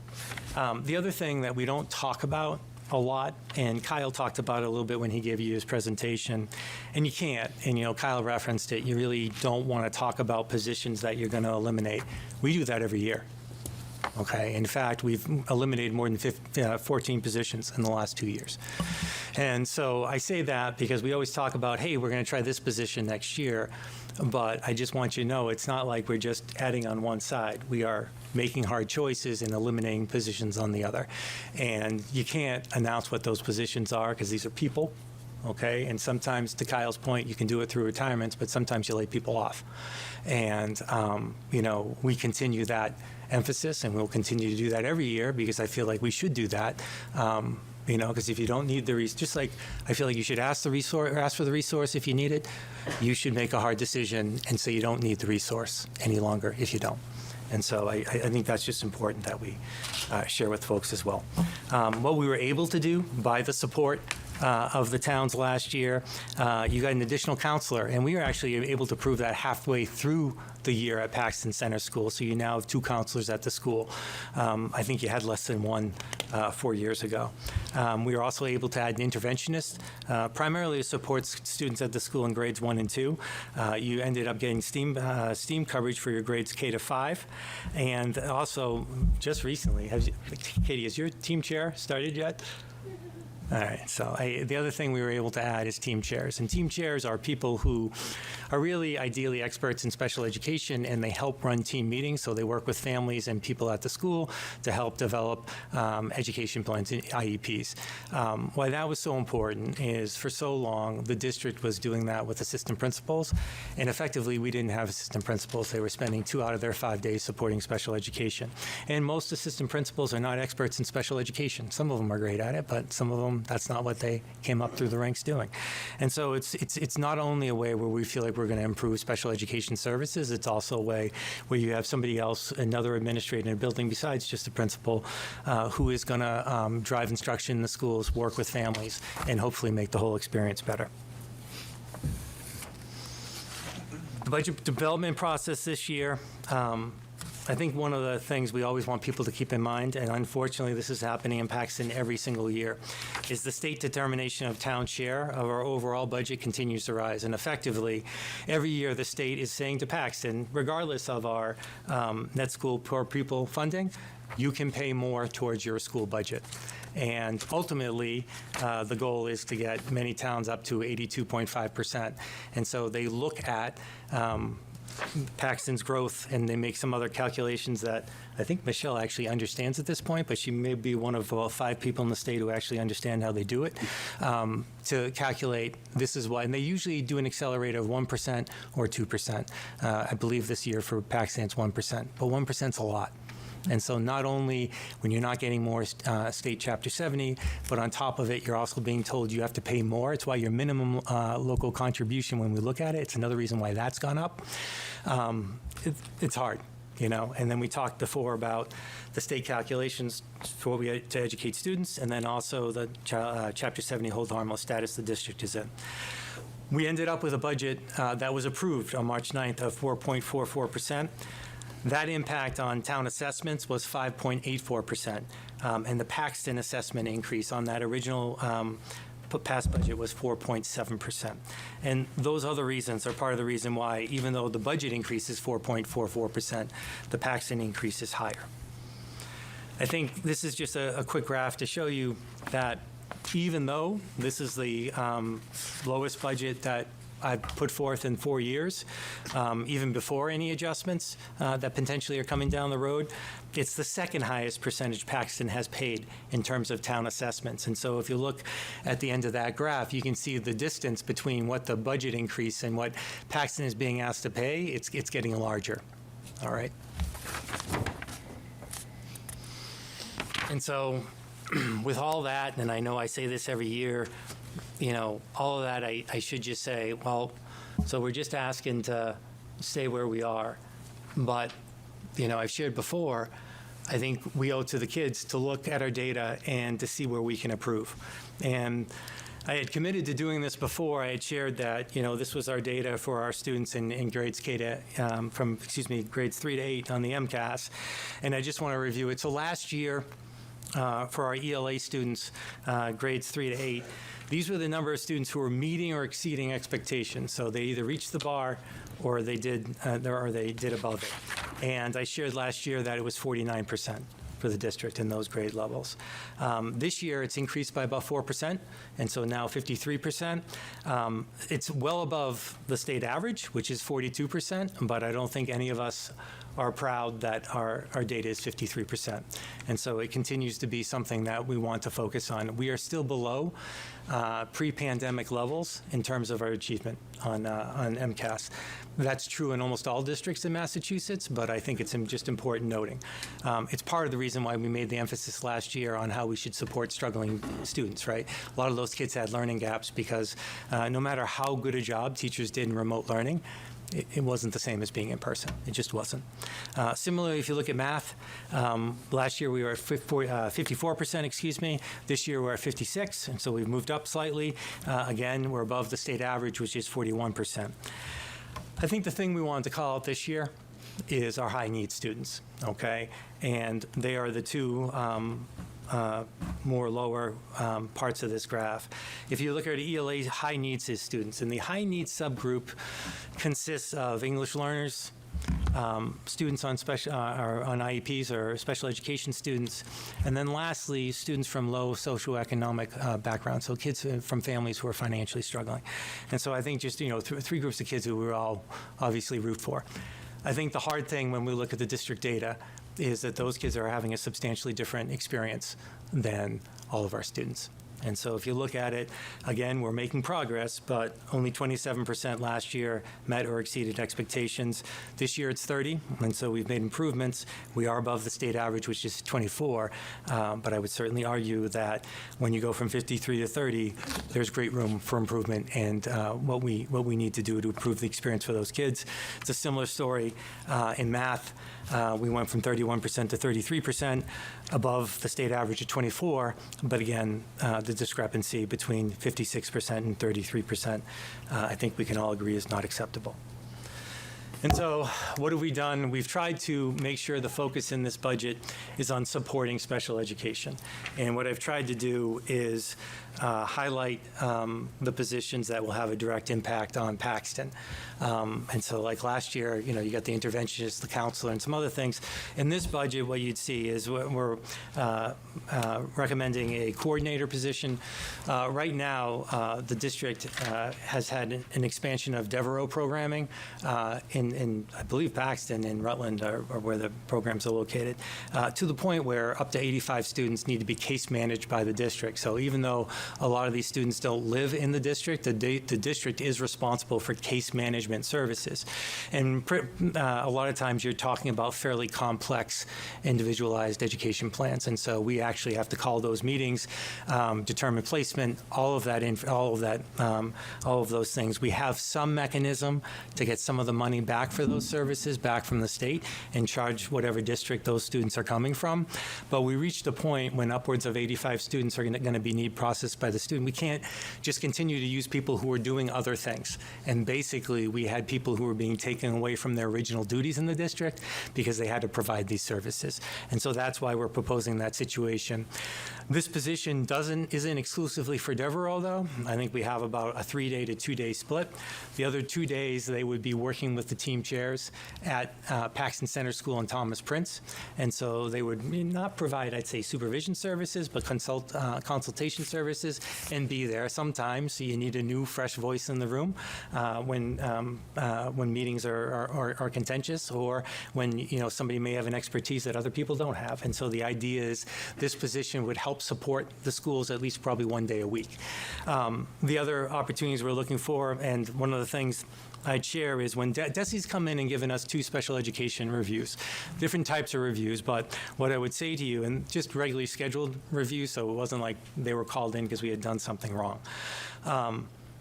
One of the things that we got from their analysis is that we do not do a good a job as we should, including students. And so basically, a lot of times, kids who have a particular need, we're not pushing them into more generalized education settings when we should. And so we've taken that seriously. And so we started at some of our TLC programs, which are our therapeutic learning centers. Those programs are housed in Holden. And so we added some additional positions to support those programs. And then we have some other district-wide programs in Rutland, and we're making moves to support those students who are in those district-wide programs so they can be included more frequently in coursework, because what you find is the more you include kids, the more progress they make. And honestly, it's good for everybody in the classroom. The other thing we've committed to is expanded co-teaching. Co-teaching is when you have an additional teacher in a room supporting for a specific instructional period. And they find that, a lot of times the district had committed to a model where we had a lot of paraprofessionals who were part of IEPs.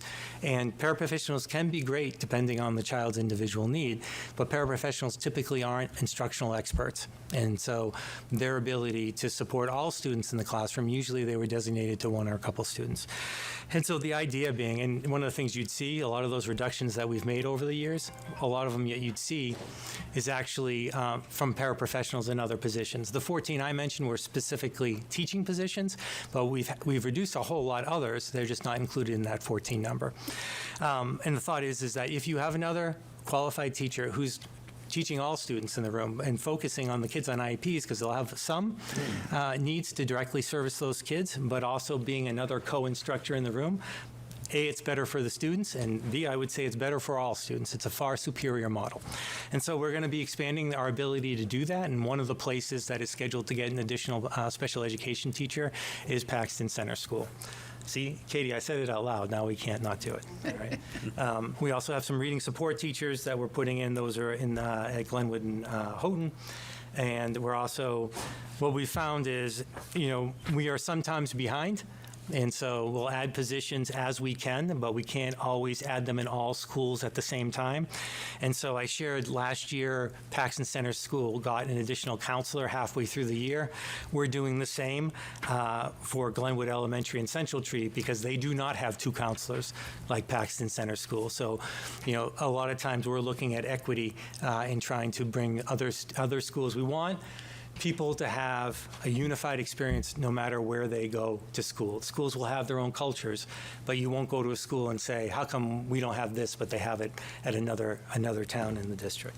And so those are the things that we're asking for this year in terms of trying to make programmatic improvements. Jim doesn't like talking about the numbers, so he leaves it to me. So just a quick overview of how we have been doing our budget over the past few years. The first year I got here, before we started, they used to do a top-down budget. Here's what money you have. We're just doing some flat percentages across the board, or no percentages, and this is what we're doing. We've started a needs-based budget since I've been here. The first year was just based on what we had spent in the previous 2 fiscal years, because I wasn't here long enough to organize people coming and telling me what they needed. But the past 2 years, we've met with all of the principals and the department chairs, or department heads, as I would say, and they present to us what they need, and we build up from the bottom. We've done a really good job this year of going through them, and they don't get everything they ask for, and it's sometimes hard for us to even sort out, like, our idea, Mark can appreciate this, my idea of a need and your idea of a need are 2 different things. People just sometimes think they need what they want. So sometimes that's a little hard for us to sort out, but we did a good job this year in getting that done, and the process improves from year to year. And when we're doing it, as Jim says, we're focusing on equity, also on implementing the strategic plan and doing what we're saying that we're going to do to move the district forward. So this year we do have a focus on special education, and I'll explain a little bit more as to why that kind of came to be. So from starting, our starting point for our budget for both the foundation budget that's given to us through DESE and through our budget here is enrollment. Your enrollment decreased by 22 students. These numbers here are the number of students that are live in our towns and sitting in the seats. So it's different than the foundation budget that DESE puts out, that those are the students who we're fiscally responsible for. So you're not in this number for the things that we're for like transportation, for discretionary. This is only for kids. So you're not paying for school choice students. You're only paying for the kids that are in your town that sit in our schools. The second major piece is your minimum local contribution. This is where DESE says this is the minimum amount you need to pay toward the school budget. That has increased by 3.55%. So starting there, that's going to be your minimum budget increase is 3.55%. So you can get those numbers off the DESE website at any time, or I should say when they approve the budget. So here's our budget by appropriation, and this is the budget that got approved by the school committee. That is the 4.44% increase. I'm just going down our salaries and benefits. It's built on actual analysis of the people that are working in our district and moving them up to the appropriate step or level. We have only 3 of our bargaining units have actually negotiated contracts through FY27, and their cost of living adjustments were 2%. But when you calculate that out, when you do the step and level increases, it actually averages out to over 4%. And what I've had to do, so if you saw when you went on February 24th, 26th, I don't remember what day in February we met on that line-by-line budget, I had about a $3.5 million reserve for salaries because we have our largest bargaining units who have not negotiated a salary increase yet, so I have to do a little guessing game. So we have that for the WREA, our Unit A and B, and then nurses, clerical, custodials, plus principals, individual contracts, and any unrepresented members that work for us. Also in that salary reserve, we have people who get increases in the WREA because they get higher education. We call them lane changes, so that increments them up. Also any retirement benefits, any longevity, I don't include it right away. I reserve for it.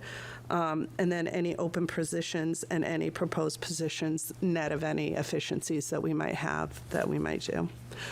The second one, benefits and insurance, you're seeing a 10.4% increase here. That actually is including our insurance would have gone up by 9.1%. So that's part of it. That's for our traditional plans, for our Medicare plans or our retiree plans, the people who are on Medicare. That increase is 15.9%.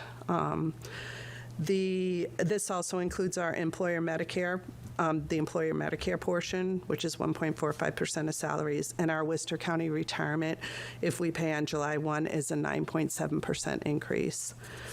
Then our instructional support is an increase of 20.2.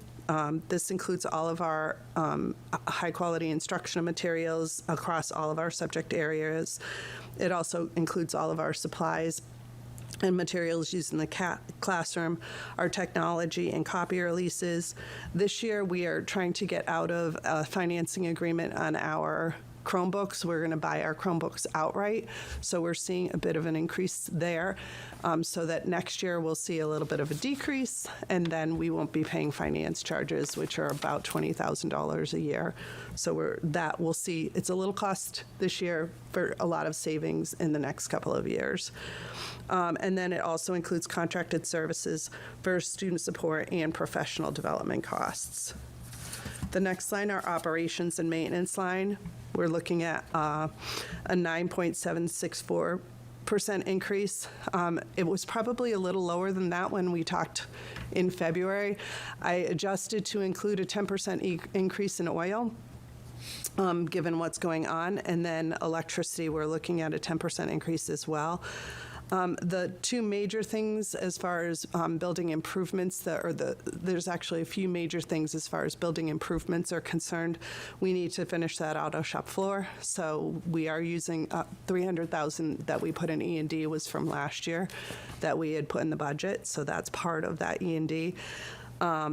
And then we're also needing to make some improvements at the Early Childhood Center and Central Office. We're putting in a stair lift that has been broken since Jim and I have been there, so it's not accessible to get downstairs. We have no security system at that school, so we're going to do some door and camera security.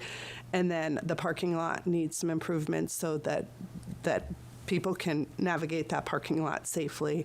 If you ever come when the kids are being dropped off and picked up, it's pretty crazy.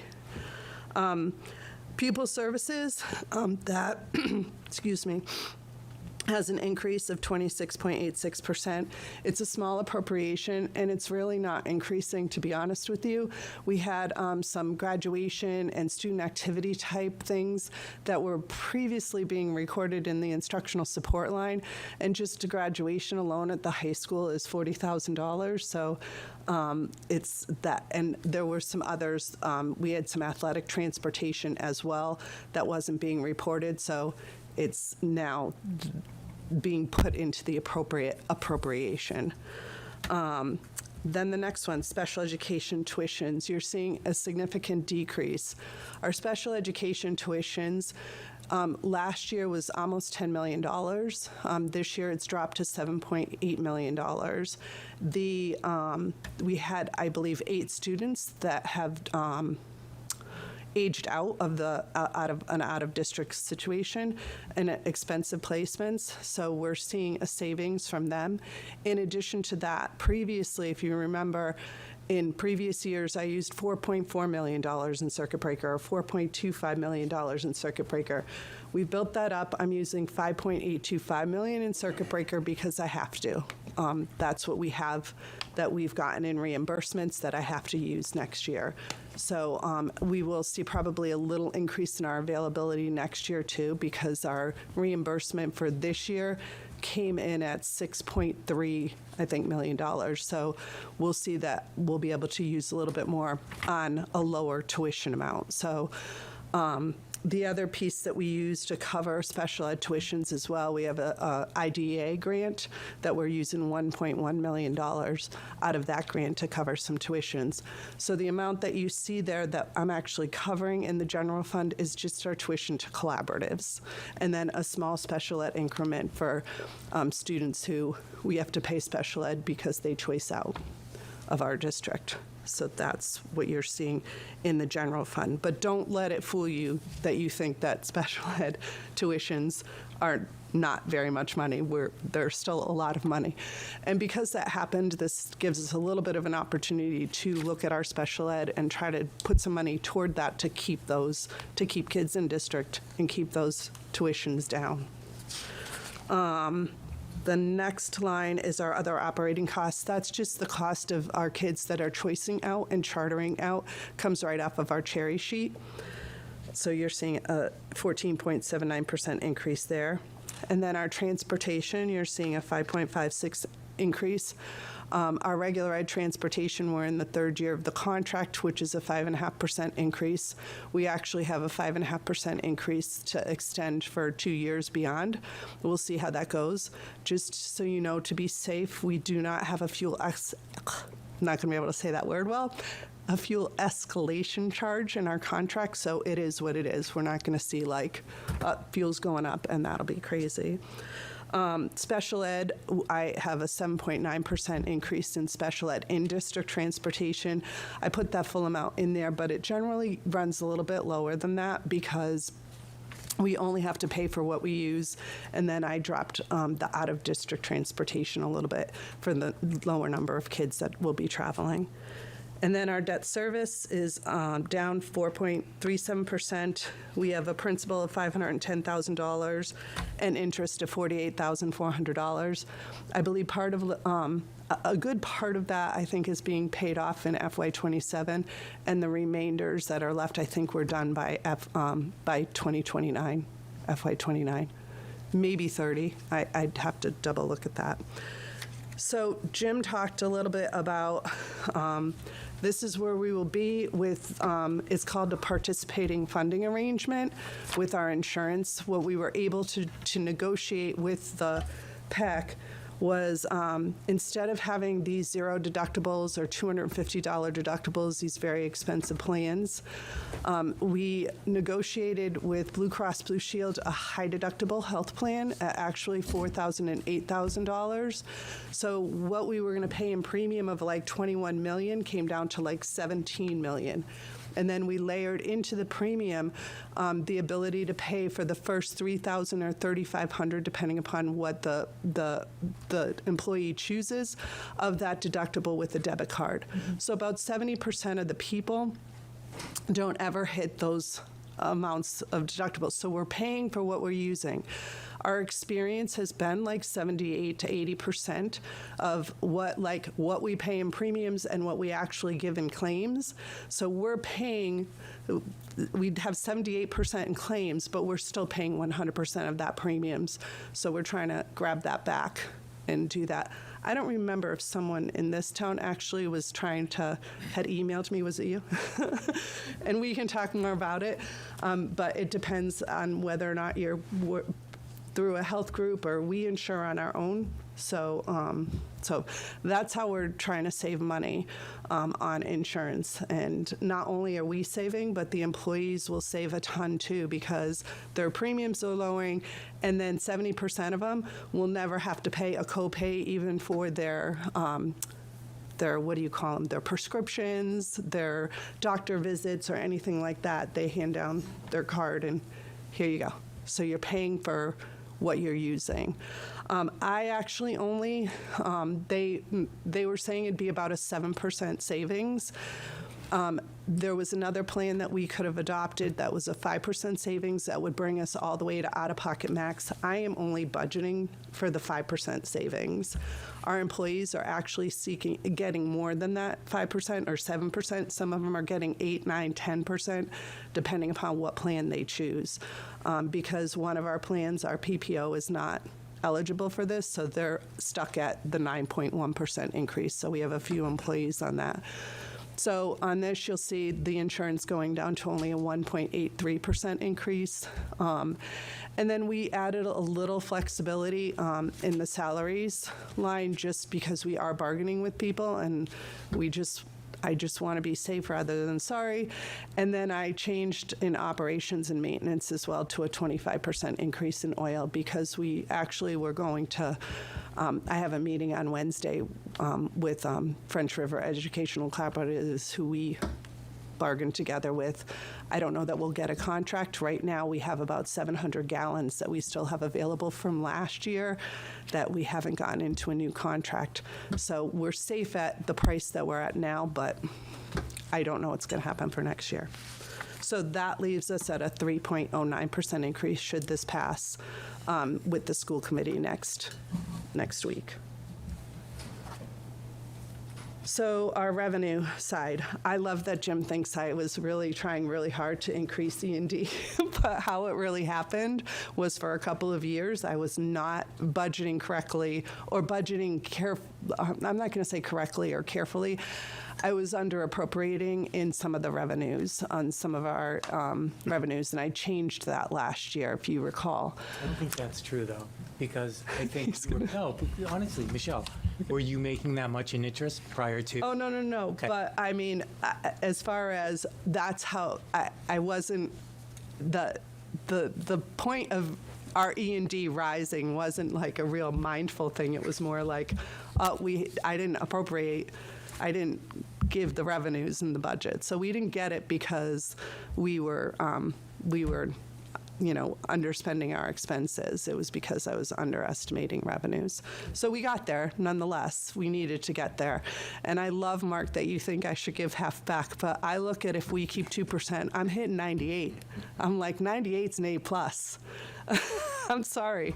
Giving more back, that's a little stressful, because it would only take a couple out-of-district placements for us to be underwater. So for us to, giving half back, that's a tough thing to do. So I don't want to go up to 5%. I'm with you, but we need to stay somewhere in that healthy middle where if I can stay at 2.5, 2 to 3%, it's like I'm not over up to that 5%, and I'm not in a danger zone. So I'd like to remain that healthy in between. Love to give you more, but that's just kind of where I'm at with that. So anyway, Chapter 70, you see a 1.31% increase. Someone asked over here where our starting point. So how the hold harmless works is you get the same amount as you got last year, plus $75 per pupil is where we're at this year. So you're never going backwards. So I could look up the numbers for you. Actually, you can see FY26. That's our starting point. And then they give you the extra $75 per pupil. And remember, the year before we started at 75, and then they gave us an extra 75. And I think the year before we got like 200,000, then they gave us an extra 75 per pupil. I think we went from maybe 30 to, or 34 to like 104 or 109. Can't remember those numbers off the top of my head. Roughly 6,500 kids, so 5,800 per pupil. We had those numbers somewhere, what the per pupils were. I can give it to you. Yeah. So, but essentially, it's really going to be every year, and right now, $75 per pupil. So our the Chapter 71 transportation, you're seeing a decline in there. The reason for that is when I first started, we didn't have our end of year report done, so we budgeted. They gave us an amount that was really low, and this was FY24. And then the cherry sheet came back once the end of year report came in, and it went up like $700,000. I don't remember if you were like one of the towns that said, "Hey, you giving that back to the towns?" I'm like, no, because I don't know how much money we're going to get. So what happens is once we had that for FY24, when I had the difference between what I budgeted and what we actually received, in FY25, I had to use $1.1 million toward transportation. So when I did this, the FY25 end of year report comes back, and they're saying they're not going to give you a reimbursement when you've used reimbursement. So I spent $1.1 million less than what I really did. So we have about 200 and I wish I knew the number off the top of my head that I have to use this year, but like the difference between what I got last year and actually budgeted for is like $200 and something thousand. There's a reimbursement account, and you have to use that the following year. So you'll see this little dip. You won't ever see that dip again. Then what's next? Our charter tuition aid, that just went down again right off the cherry sheet. So then the next set are our local contributions. So Medicaid, I think in my first years I was only budgeting $750,000. And we've been getting significantly more than that. So I upped that last year, kept it the same, because I think we'll be fine for FY27, but there's some changes that are going on that FY28 might be a problem depending upon what's going on with the government. And then interest, as Jim said, my first year, I think in FY23, I think we got $17,000 in interest. I might have put $50,000, but we have incremented, to hundreds of thousands of dollars in interest. Right now, I think we've already gotten $400,000 in interest for the first 7 months, so we'll be above that. I did not want to increase just because, again, the state of the economy, the last thing I want to do is say we're getting more than we're actually getting. Our miscellaneous revenue, that was another that I probably only had a couple $100,000 changed last year, left it at the same. That's money that comes back for special ed transportation reimbursements. And then E&D, we did the extra $500,000 to put ourselves right at what I call our sweet spot in E&D. Sorry. You're welcome. Michelle, before you go off of that slide, I promise You're not to gonna talk ask me to about go E&D. back? Do you want me to go back? Back to the other one. Go back one. Which one? Okay. Thanks, Jim. Even though the transportation is a dip we'll never see again, I mean, what shouldn't be lost on anybody is state aid is net less than half of 1%. Yeah. And if you disregard the transportation and you go to the top line, 1.3% is nothing to write home about either. Our debate shouldn't be really with the Wachusett Regional School District. It should be with the state. Mm-hmm. That's the genesis of this whole problem. Mm-hmm. And not enough state aid. Thank you for that. And how you get more state aid is you get them to calculate our foundation budget at a level that seems appropriate, and then they'd have to be building our aid based on a bigger foundation. So if that foundation doesn't change, we're not going to get more state aid. So they have to say it costs more. And look at your state aid. I could find your revenue growth factor. You can even look at your minimum local. They're saying we're going to make you pay this much more in a percent, but yet we're not going to keep state aid at the same percent. So thank you, Mark. It's totally the state. Mm-hmm. So. Because if you looked also at that graph, the first year in FY24, we asked for a huge budget increase, but we got a 10% increase in state aid. So our budget increase, your assessments were lower than our budget increase. Every town was lower. Excuse me, maybe Rutland was not, but your assessment was lower. Our overall assessments were lower than what they were. So when they're not giving us the aid, it goes back to the town. It's asking the towns to pay for it. By the way, I love the E&D thing, but I have a better idea. I think I'm going to ask for an earmark for $35,000, or you guys could ask for an earmark for $35,000 for your from the state for the cause of these prices going up. Because it's hard for me to justify saying, I'm going to spend give back $367,000 for a budget. So that's my other idea, just talking out loud. Maybe not as great as an idea as yours, but it's an idea. Can I keep going? I think that the overall takeaway is everybody wants to get it done. I agree. One way or another. Yep. So your assessment with the original budget of the 4.4% is a 4.7% increase. If we get that 3.09% increase to pass by next week, your assessment would be a 2.8% increase. And I know that has to sound pretty good to you guys. Yeah, it does. Is that it, 2.5% would be better, but. Okay, go ahead. How'd I do? You did great, Michelle. So I think one of the things we just want to be transparent about is that this year's budget was the confluence of a lot of great news and things that potentially can happen.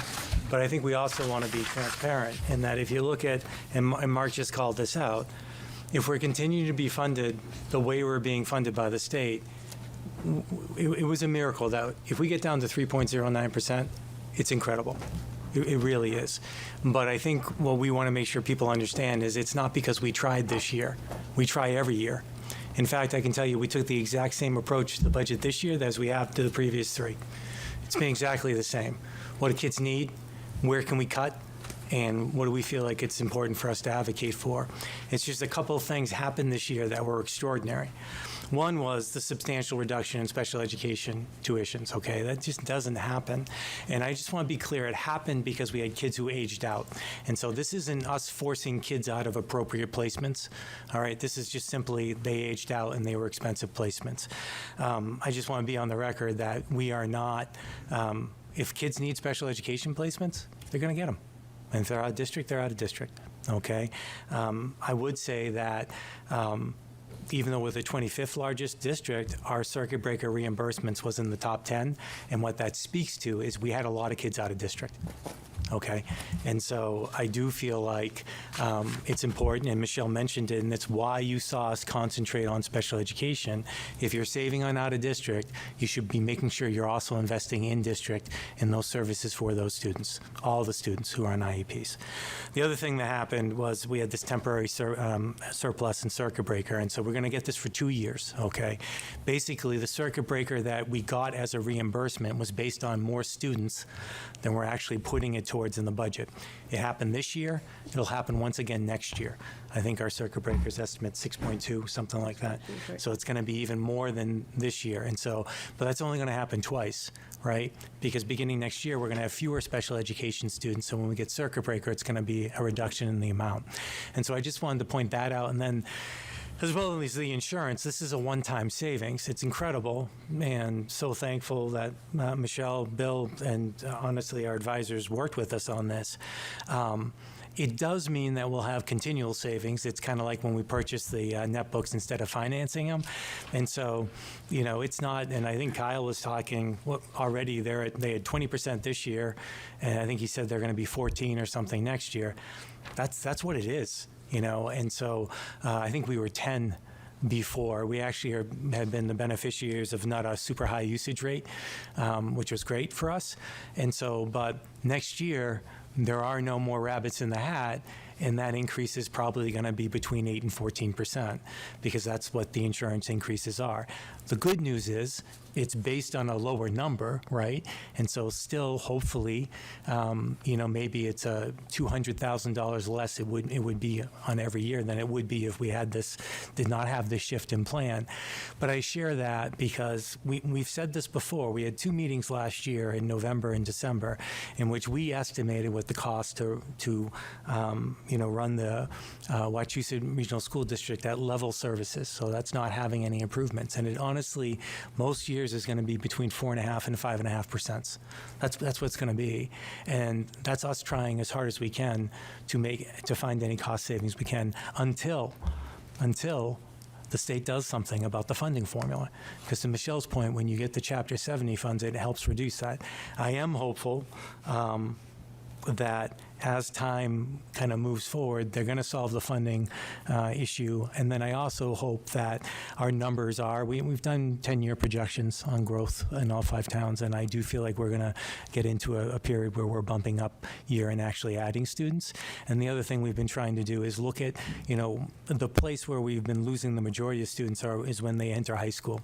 And so they do that for majority reasons, some of them because vocational schools are, we had more towns had reached their max of vocational placements, and so that hit us. We also have kids who go to private schools and make other choices. So we're trying very hard to both look at the programming that we offer at the high school, and then also making sure kids are aware of the programs that we do have there. The other thing you'll see us doing, we're going to have a survey that goes out in the next couple of months. We've partnered with Central Mass Regional Planning Commission and asking families, like, why do you stay in district, or why would you move out? And getting some of that information so we can look at our programming and make some adjustments. You know, I would say some of the stuff you'd see at the high school, and again, I'm sure you don't want to hear me talk more, but if you ever want me to come talk to Select Board, FinCom about the programmatic changes we're making, you'll see we're doing a lot of what they call early college, right? We have partnerships with Ann Maria, where students get credit for courses they take in high school that they can apply to their college education. We're expanding our AP courses at the high school, and then we're also expanding what they call pathways. Kyle said earlier when he was talking to Bay Path, I 100% agree with you. Kids learn best, or with him, kids learn best when they can apply the learning that they experience, right? When it makes sense to them and they say, oh, I can use this, this is valuable, and now I've applied it to solve a problem. And so we're trying to make sure we have pathways, which are areas that kids are interested in. So we have health pathways, we have engineering pathways. It's kind of an extension. We have some pathways that are Wachusett specific. That's what our auto program is. And so we're desperately trying to make sure that kids see, even if they don't have a vocational opportunity, they'll have opportunities to pursue what they're interested in. And we're hopeful as we move forward, we can maybe ideally even have internship opportunities and other things in our towns and start to pay back some of the benefits and build that relationship between both school and the towns. And so Michelle covered it in terms of revenue. Increased circuit breaker, excess sufficiency has gone to 1 million, which maintains the 2% balance. We did not, and I do thank the towns once again, people voted for us to have a capital stabilization account. That was voted. We did not ask school committee to appropriate any money from E&D to the capital stabilization account. It's not because we don't have capital needs, but we thought it was more important to give as much money as we can back to the towns, and so that's what we advocated for, and that's what school committee voted for. Ultimately, all of these decisions are made by school committee, and they're the ones to improve them. And so this was the facilities update. We've already done that. One thing I do want to add, and again, only if people want to see it, I'd be happy to show you some of the funding comparisons we have. I do want to be transparent. If we aren't able to offer the amended budget, Michelle will be advocating to school committee once again that if there is an adjustment in Chapter 70 funding, that any additional increases go to the towns. If we pass the revised budget, my recommendation to school committee would be that we retain those additional Chapter 70 funds if they come. We need to continue to look at our E&D, and it is my hope that if we had additional money and we were at a healthier point, which may be like 2.5% next year, if we keep on growing the way we're trying to, that we would again have significant money to offset assessments. And so, and I will also tell you that we're running a risk, and we always try, as much as when Michelle says she gets a 98, she does, maybe even closer to 100. And so we don't have a lot of fat in our budget. If you look at our line items, we're not messing around. And so, especially with this insurance program, we're taking a risk. Okay, this is new territory. And so we need to make sure we do have some protection if that's where we're going down, if some of the unforeseen happens. And so we're just trying to be protected. And I think as we've shown you, when we have the money to share with the towns, we do try to do so in a responsible manner. So I just wanted to be upfront about that as well. Mark? Facilities update, can we go over that again? You want to knock it off? You want to? But I do have something to say, if I may. Yeah, May. go right It's not ahead. about the boiler, so sorry for that flammable conversation that we had earlier, but I just want to, real quick, this district has always been a great district, is a great district, and always will be. So don't take any of the discussion that you've heard here tonight that anyone thinks otherwise. Really appreciate the increased work you've done on financial controls and software and that kind of thing. I think that's always great. Just like last year, very detailed presentation. Really appreciate that. I don't think you left any stone unturned. And I think we'd be remiss if we didn't thank Anne Marie and Scott, our great school committee representatives. That's not an easy lift of a job. I did it some 25 years ago, and it's really hard work. So thank you both for that. And that's it. No, thank you for saying that. And I actually, sorry, Anne-Marie. I should have said that Anne-Marie was here. She's awesome. She also filled shoes and was a replacement. Carl, I want to thank you for your service because you were an outstanding member for 3+ years. And then Katie Myville, who's the principal at Paxton Center School, is with us tonight as well. So hello, Katie, and thank you for your work. So thank you. I apologize I didn't introduce Mark. Any further comments? So you probably thought you would, the last you would have heard from me talking about our attrition rates was, when I had to step down right before the baby was born. But I think it's just at least important to recognize that while it's easy to say that the problems with funding are 100% on the state, you touched on it right at the very end, that it's not necessarily true, because if we don't lose the students that we lose, then we're not in hold harmless, because I don't think our town populations are decreasing. There's, especially when you look at our lower elementary enrollments, they are going up. And so it's that student attrition at the high school level and maybe even into the middle school level, that if that's not happening, we're not in hold harmless, and we're in a completely different conversation. We're in a completely different boat. And yeah, the state sets that up. The state makes that framework that puts us in one of those two bins. And so, yeah, it's on them for that. But it is on us for what we do to retain the students that we have. Yeah, and so, like I said, it's, you touched on it at the very end, that kind of, and especially when you talk high school, because it's one of those things that when the state calculates their per pupil spending in their Chapter 70, high school students count for more than non-high school students. And so if you had 1,000 high school students, they'd say the state will give you more money than if you had 1,000 elementary students. And so that high school loss is kind of a double whammy almost, in that, like I said, it's potentially twice the impact almost. And so I appreciate that. I mean, you, at least that you did mention that you did refer to some of the things you're doing, kind of thing that you're looking forward to doing as well. And again, it's what you can do with school choice. You have empty seats in the classroom, you bring in people. It's a Band-Aid, it helps, but the best situation is to get children, young adults from the 5 towns into those empty seats, because A, that boosts our number, B, maybe that puts us above hold harmless, in which case it's a lot more than $5,000 per student that we get. And probably didn't think you'd get to hear that from me again, but sure enough, here we are. No, and I'm fine with hearing it, and that's why I brought it up, and I think it's important. Part of this is, like, I think what you're going to start seeing from the district is us actually starting to move forward, and I think you know this more than anybody, Carl, what we inherited in terms of the systems that were in place in this district financially, and we just went over some of them. And so the hopeful part is, right, that we can actually effectively start to get proactive around here and look at some of the things. And what I would say is it's more than just a survey going out. Like I shared all the programming that's changed at the high school. I'd also say that this year, for the first time, the high school actually invited students from our middle schools to visit the high school. A lot of people don't know this. They actually get bused if they want to some of the vocational schools, and they get to experience the programming. So this year we actually made sure that they knew that, and then some of our arts programs that are outstanding at the high school hosted some nights as well. And so I think there's a lot of stuff going on, and we try to, and it depends on a presentation like this, I acknowledge it because I try to acknowledge everything we need to improve on.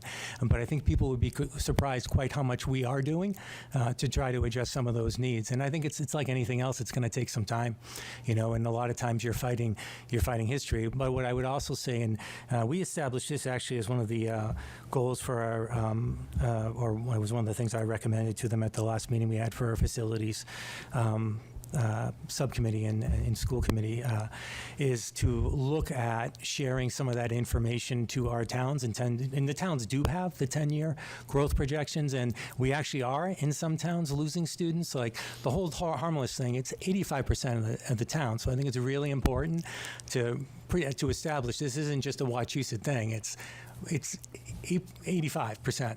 And so can we do better? Yep. And should we look under every single rock? Absolutely. But I also think it's important to establish the context in some of these things that are happening. And then also for people to understand, this district has grown an incredible amount in terms of what we've done for programming and financial stability in 4 years. And I am confident we're going to keep on going in the right direction because we've got a really good team. And Kyle said it before me, I think the kids in our towns and the families, I think we have 5 awesome towns, and I think everybody deserves it. So that's what we're committed to doing as much as we can. Mark, before you get into the facilities pool, can I just ask a quick question? Where is your optimism in increased state funding coming from? This year? In the future. So a couple of things. It's one of them is what Carl's mentioned. Okay. I really feel like the data suggests that we're going to be getting more students in our towns. Some of our towns are growing. And so I do feel like we're going to move towards that. I also know, and I don't understand this anywhere near to the level that Michelle does, but our losses have been so small. Like that first year, 66 students out of 6,700, I don't even think it was 1%. And every year when we've lost students, it's been less than 2%. And so we really are not what Hold Harmless was meant for. Hold Harmless was meant for when you're hemorrhaging students every single year and districts go from 2,000 down to 1,350 over a 5-year period. And so it's really frustrating for us. The Hold Harmless really impacts us disproportionately. It's very frustrating. And so part is my hope that we are going to grow as a district, and to Carl's point, we're going to solve our own problem. The other thing is it's too big now for the state to ignore. And so 85% of your districts are dealing with this. 85, you would assume that some number, the majority of towns are A, being asked to pay more and more of their share, and then B, are making up for the lack of state funding. And so we're hoping that there's going to be a critical mass where it makes enough noise to shake this animal to be fixed, okay? I think the other piece of it that I find somewhat hopeful is you've got Framingham. For the first time, to my knowledge, a large urban is experiencing Hold Harmless. I just read that, yeah. Yeah, so they're down like 700 students, I think. And so one of the reasons I think there's been reluctance to address Hold Harmless is people feel like the only way to do that is to take funding away from vocational schools in urbans. And I that's why I'm always trying to be clear. That's not what I'm advocating for. I'm not advocating for that. What I'm advocating for is a change in the funding formula, because I feel like the problem is how much they're establishing, how much it costs to educate a Wachusett student. I think they were around $13.50 or $13.7 for our students.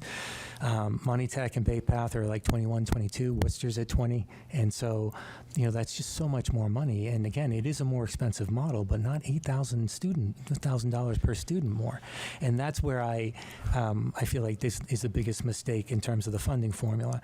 I do say, and one thing I would say is we have done a lot of advocacy from the district level, but we really need towns to start making noise. And, they did study it this past year. They opened a study to look at the funding problems. But the more people can advocate to, our representatives, and I think that makes a difference. And they've been good. I have to say, Senator Durant, I'm so thankful for him, Representative Ferguson, for the earmarks. That's wonderful. I do feel like they're looking at the funding issues, but it's hard because they're up against powerful, I don't want to say lobbies, but, you have... to me, the power brokers are a lot of people who determine state budgets. You have, definitely they're very invested into our urban communities. They're very invested in the vocational model. It's why you see, proposals about expanding vocational education and all those things, which I'm not, look, again, I think it's a great model. I'm not, pushing against it. But the problem is, and then they looked at trying to support students of need by the Student Opportunity Act. I don't have a lot of hope of something substantial happening until they finish funding the Student Opportunity Act, because they were so concerned about the experience of some urban districts and the funding they got. I came from Leominster, and I was there for 13 whatever years, and I can tell you, net school funded, and it was hard. And a lot of times, you have a very high population of kids who are free and reduced lunch and up against it. And it was hard. I do feel like they needed to make adjustments to the funding formula for the urban communities. And again, I'm not pushing against those two factions. The problem is you get a whole bunch of other districts that are still being funded over a formula that was created in 1990 and is not accurate. It's not. And so they fixed it for some people. And that's the real reason why I show the comparisons to the vocations and urbans. I said, look, they fixed it for these guys. What about the rest of us? And that's what's frustrating for me right now is I do feel like they have to get that urgency, and I'm hopeful with a Framingham they start to look at it more. But we really, I'll tell you, you're far better being part of a regional school district here, because it'd be far more expensive for Paxton to run their own school district. But there are also some disadvantages, and probably what I'll end up doing, talking to you about next year, is that we also, there are some things that we have to build into our budget that most places don't. And so we are, or even other town departments, we do have a big facilities budget, and the high school and ECC, which, Michelle talked about, we own those, and we're funding them and putting major projects into those, and that's a huge expense. A lot of towns, their school systems, their HR departments are incorporated into the town. Same with buildings and grounds. So when we're building our budget, we have a lot of things in it as well that aren't typical of school districts. And so those are some of the things that are hard in terms of being a regional school district. But I do have confidence, like both if we are able to get back on a positive track in terms of our student census, right? And I do feel like I don't know how the state can continue to ignore that 85% of the districts are really being harmed, not held harmless, they're being harmed to do something. But the Framingham thing's the thing that gives me. Well, and that, and reading the article about I don't know if you read about the Framingham meeting that they had, but everybody's saying the same thing, the state, the state, the state. And everywhere I go, that's all I hear is the state, the state, the state. So one of two things has to happen. Either you have to push back against the vocationals and take a bigger slice of that pie, or the pie has to grow. Right. And the problem is, in order for the pie to grow, that has to come from us, because government doesn't have money on its own. Well, every time we ship $1 to Boston, we're going to get 10 cents back. Yeah, 90 cents if it's going to get washed out. I 100% think that's the challenge for the towns here is like this, and this is the other piece of the funding formula that I think is seriously flawed, and people don't talk about it enough. Is if you look at the assessments that we put out to the towns, and you look at like Sterling's less than 1% if we pass the amended budget. And part of it is because they had a reduction of students, but the other part of it is because they've reached that 82.5%. And the question I always bring up, Sterling's a very nice community. All of our communities are extremely nice, right? But Sterling is being treated exactly the same as Wellesley, Weston, Cohasset, Lexington. You name the uber-rich community, they pay the same amount towards the school budget as all of those communities. Is that fair? Is the wealth that you would experience in Sterling really on par with those other communities? And that's the other thing. I look at like the escalation that our towns are facing every year of either 1 or 2%. And what impact does that have on the assessments and budget? Huge, So where is Paxton?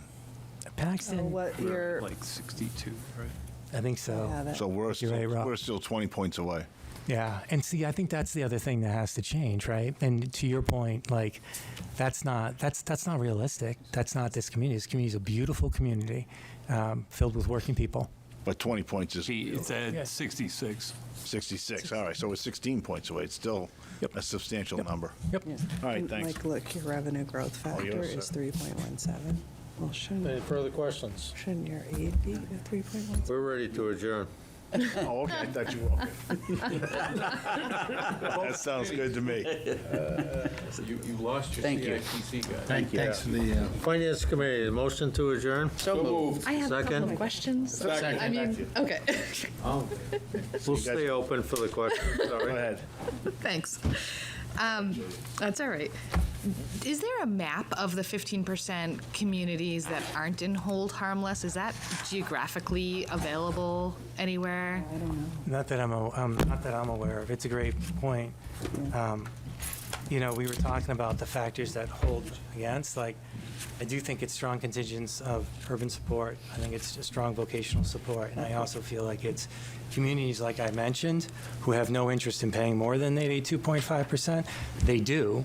Like, if you look at what they're actually putting towards their budget, I forget, it's like $26,000 per student and even more. The numbers get crazy. Yeah. And so their thought is like, and Michelle can explain this better than me, but basically what they do is a formula in terms of what towns can pay. What'd you tell me? It was 51 and 49%? 50. So the whole state, the local communities have to contribute 59%. 59. And then the state does 41%. So they've talked about changing that number. And so they come up with that target share. As you grow toward target share, that 82.5%, you're going to that's your contribution toward that 59% Yeah. of what the overall belongs to the local communities.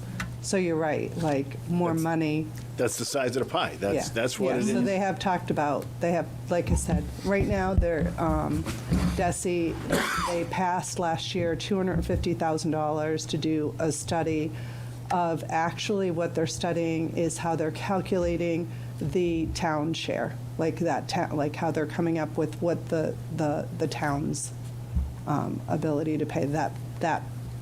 It's all based on your revenue growth in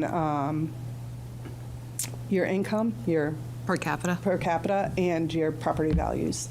So then they come up with how much that's going up to come up with your minimum local contribution.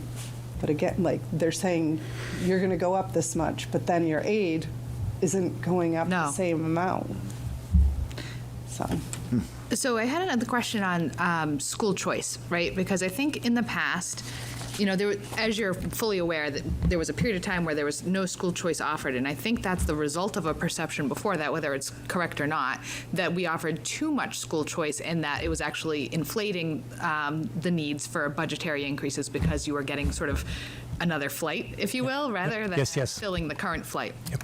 How do you maintain, to me, that's like an astronomical ask in terms of a puzzle. How do you maintain keeping the kids to one flight year to year? Because once you take them in, say you take in a kindergartner, they're yours all the way through the high school until they choose to go elsewhere, right? So especially once you get to a place where they're changing classrooms and whatnot, how do you make sure that that doesn't become a situation where it in fact does spill over to a second classroom? All the things you just said are 100% why it's so important to only make really deliberate choices. And so last year, school committee approved us to look at school choice at both the elementary and middle and high school level. We did not make any recommendations for elementary and middle school for the exact reasons that you just articulated, right? Is you get nervous that you might have a smaller cohort at one grade level, but if it only means that eventually you're going to have to hire another teacher, then it's no longer an effective means to, offset the expenses. And so last year we started at the both the middle school. Last year our final recommendation to school committee was we decided we were going to do 25 students at freshman year and sophomore year, and we did that in concert with meeting with the principal. It's kind of similar the process we go through, and we would do it if we ever recommended it at the lower levels. We'd be meeting with the principals, be looking at forecasting, be looking at, and it was just the first year we were into it last year. So the real answer to your question is very gradually and very carefully, and so we felt it was important to do something, right? And I think you'll see our recommendation for high school this next year to be a little bit larger than it was, 25, and we didn't fill the full 25 seats in the sophomore class, so I think you'll probably see us make a recommendation to continue into the junior year, because that's like a safe cohort. We know we're not going to have a bunch of juniors in high schools move into the district, so we're trying to do it that way. But absolutely to your point, we're going to be very careful if we open into that discussion in our elementary schools, because I think Carl mentioned it earlier. That is where we are seeing some growth. I mean, we've added, I want to say 3 or 4 teachers at Paxton Center School in my time here. Yeah. Because you've needed class size adjustments. You've actually had more class size adjustments in Paxton than I think we have in any of the other towns. Yeah, and to the point where, your optimism, as Peter had referenced, my understanding is although it sort of compares with the state population, right? Although we're seeing a lot of people moving out of state, the actual population of the state isn't changing, which tells you that we're experiencing births. And so if that's the case, then I expect what you're saying to be true, that we're going to see within 5 years' time, essentially, that population starts to improve, hopefully. Yep. So one last question on supplies for students. I know that last year the district opted to provide school supplies for all students rather than send out a list of school supplies. Are you doing that again this year? And if so, can you give us a little bit of understanding why that decision was made and what the cost of it is? And so we talked earlier about students who are at risk, right? I think there were a couple of things. First, we were asked to take a look at it by the WREA, the teachers union. And one of the things they talked about was they did not feel like they were getting materials to educate their students the way they should. So they were left to asking parents to send in a lot of supplies for students, okay? And I will say it was also very inequitable, where you'd have some people spoke about being asked to send in hundreds of dollars of supplies for their students. And so I think it came out of a couple of things. One, trying to be consistent. Like, it doesn't make sense when one school or one classroom is asking for an inordinate amount of support from families and others are able to do. And so we're trying to control costs in some ways and saying this is what students need to be educated and this is what should be provided. And so one of the things, and this may not be popular for me to say or not, but I worry about how many fees we charge in the district. I feel like the fees are a hidden tax on families, and the people who end up paying an inordinate amount of the tax are those families that are already at financial risk. Okay, we have programs, enrichment programs, so whether it be drama or music or other things in athletics that we're charging parents a substantial amount to participate in. And when we do that, kids are having to self-select out of those experiences. I don't think that's right. I also look at that group I was talking about, those high-need students, right? And when we look at those students, those students who may come from families that are financially struggling, I don't think it's fair for us to ask them to supply things to the school that they can't afford, or they have to try to put together, and then their child doesn't have the same things to learn with as other students in their classroom. And so it's an attempt to equalize those things and also show some control over costs and take some control, because the requests, honestly, of families were getting out of hand. And so those were the two primary motivators to try to accomplish that. It wasn't to try to give things. It was try to provide what we should have always been providing and do it in a way that's equitable and going to support our kids who are struggling. It's one of those things, like, you can do a number of things to support kids who, like we talk about kids you don't see, right? The percentage of families who are struggling financially in our 5 towns, it's closer, I think it's like 18% maybe, or I was going to say close to 1 in 5. 17%. And so it's a lot higher than any of us imagine, right? And I think the other thing is a lot of times we don't know those families, because we used to, because we'd have the free and reduced lunch forms, and that's not how those students are identified more. So I think it's even more important to make sure we don't have structures in place that put those families at a disadvantage. And so it was one of our efforts to try to do that. You know, it's because those kids in their experience, it is like, it's not just their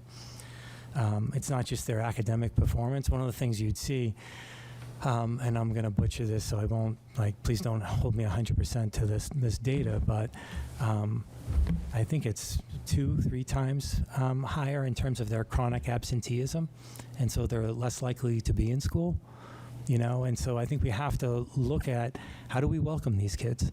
How do we let them know that we notice when they're not there? How do we form relationships with them? And I think this is one of those important steps to try to establish that we care about them, we see them, and we want them to have the same experience as anyone else.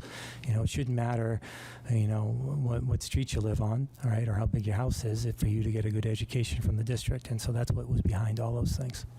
Okay.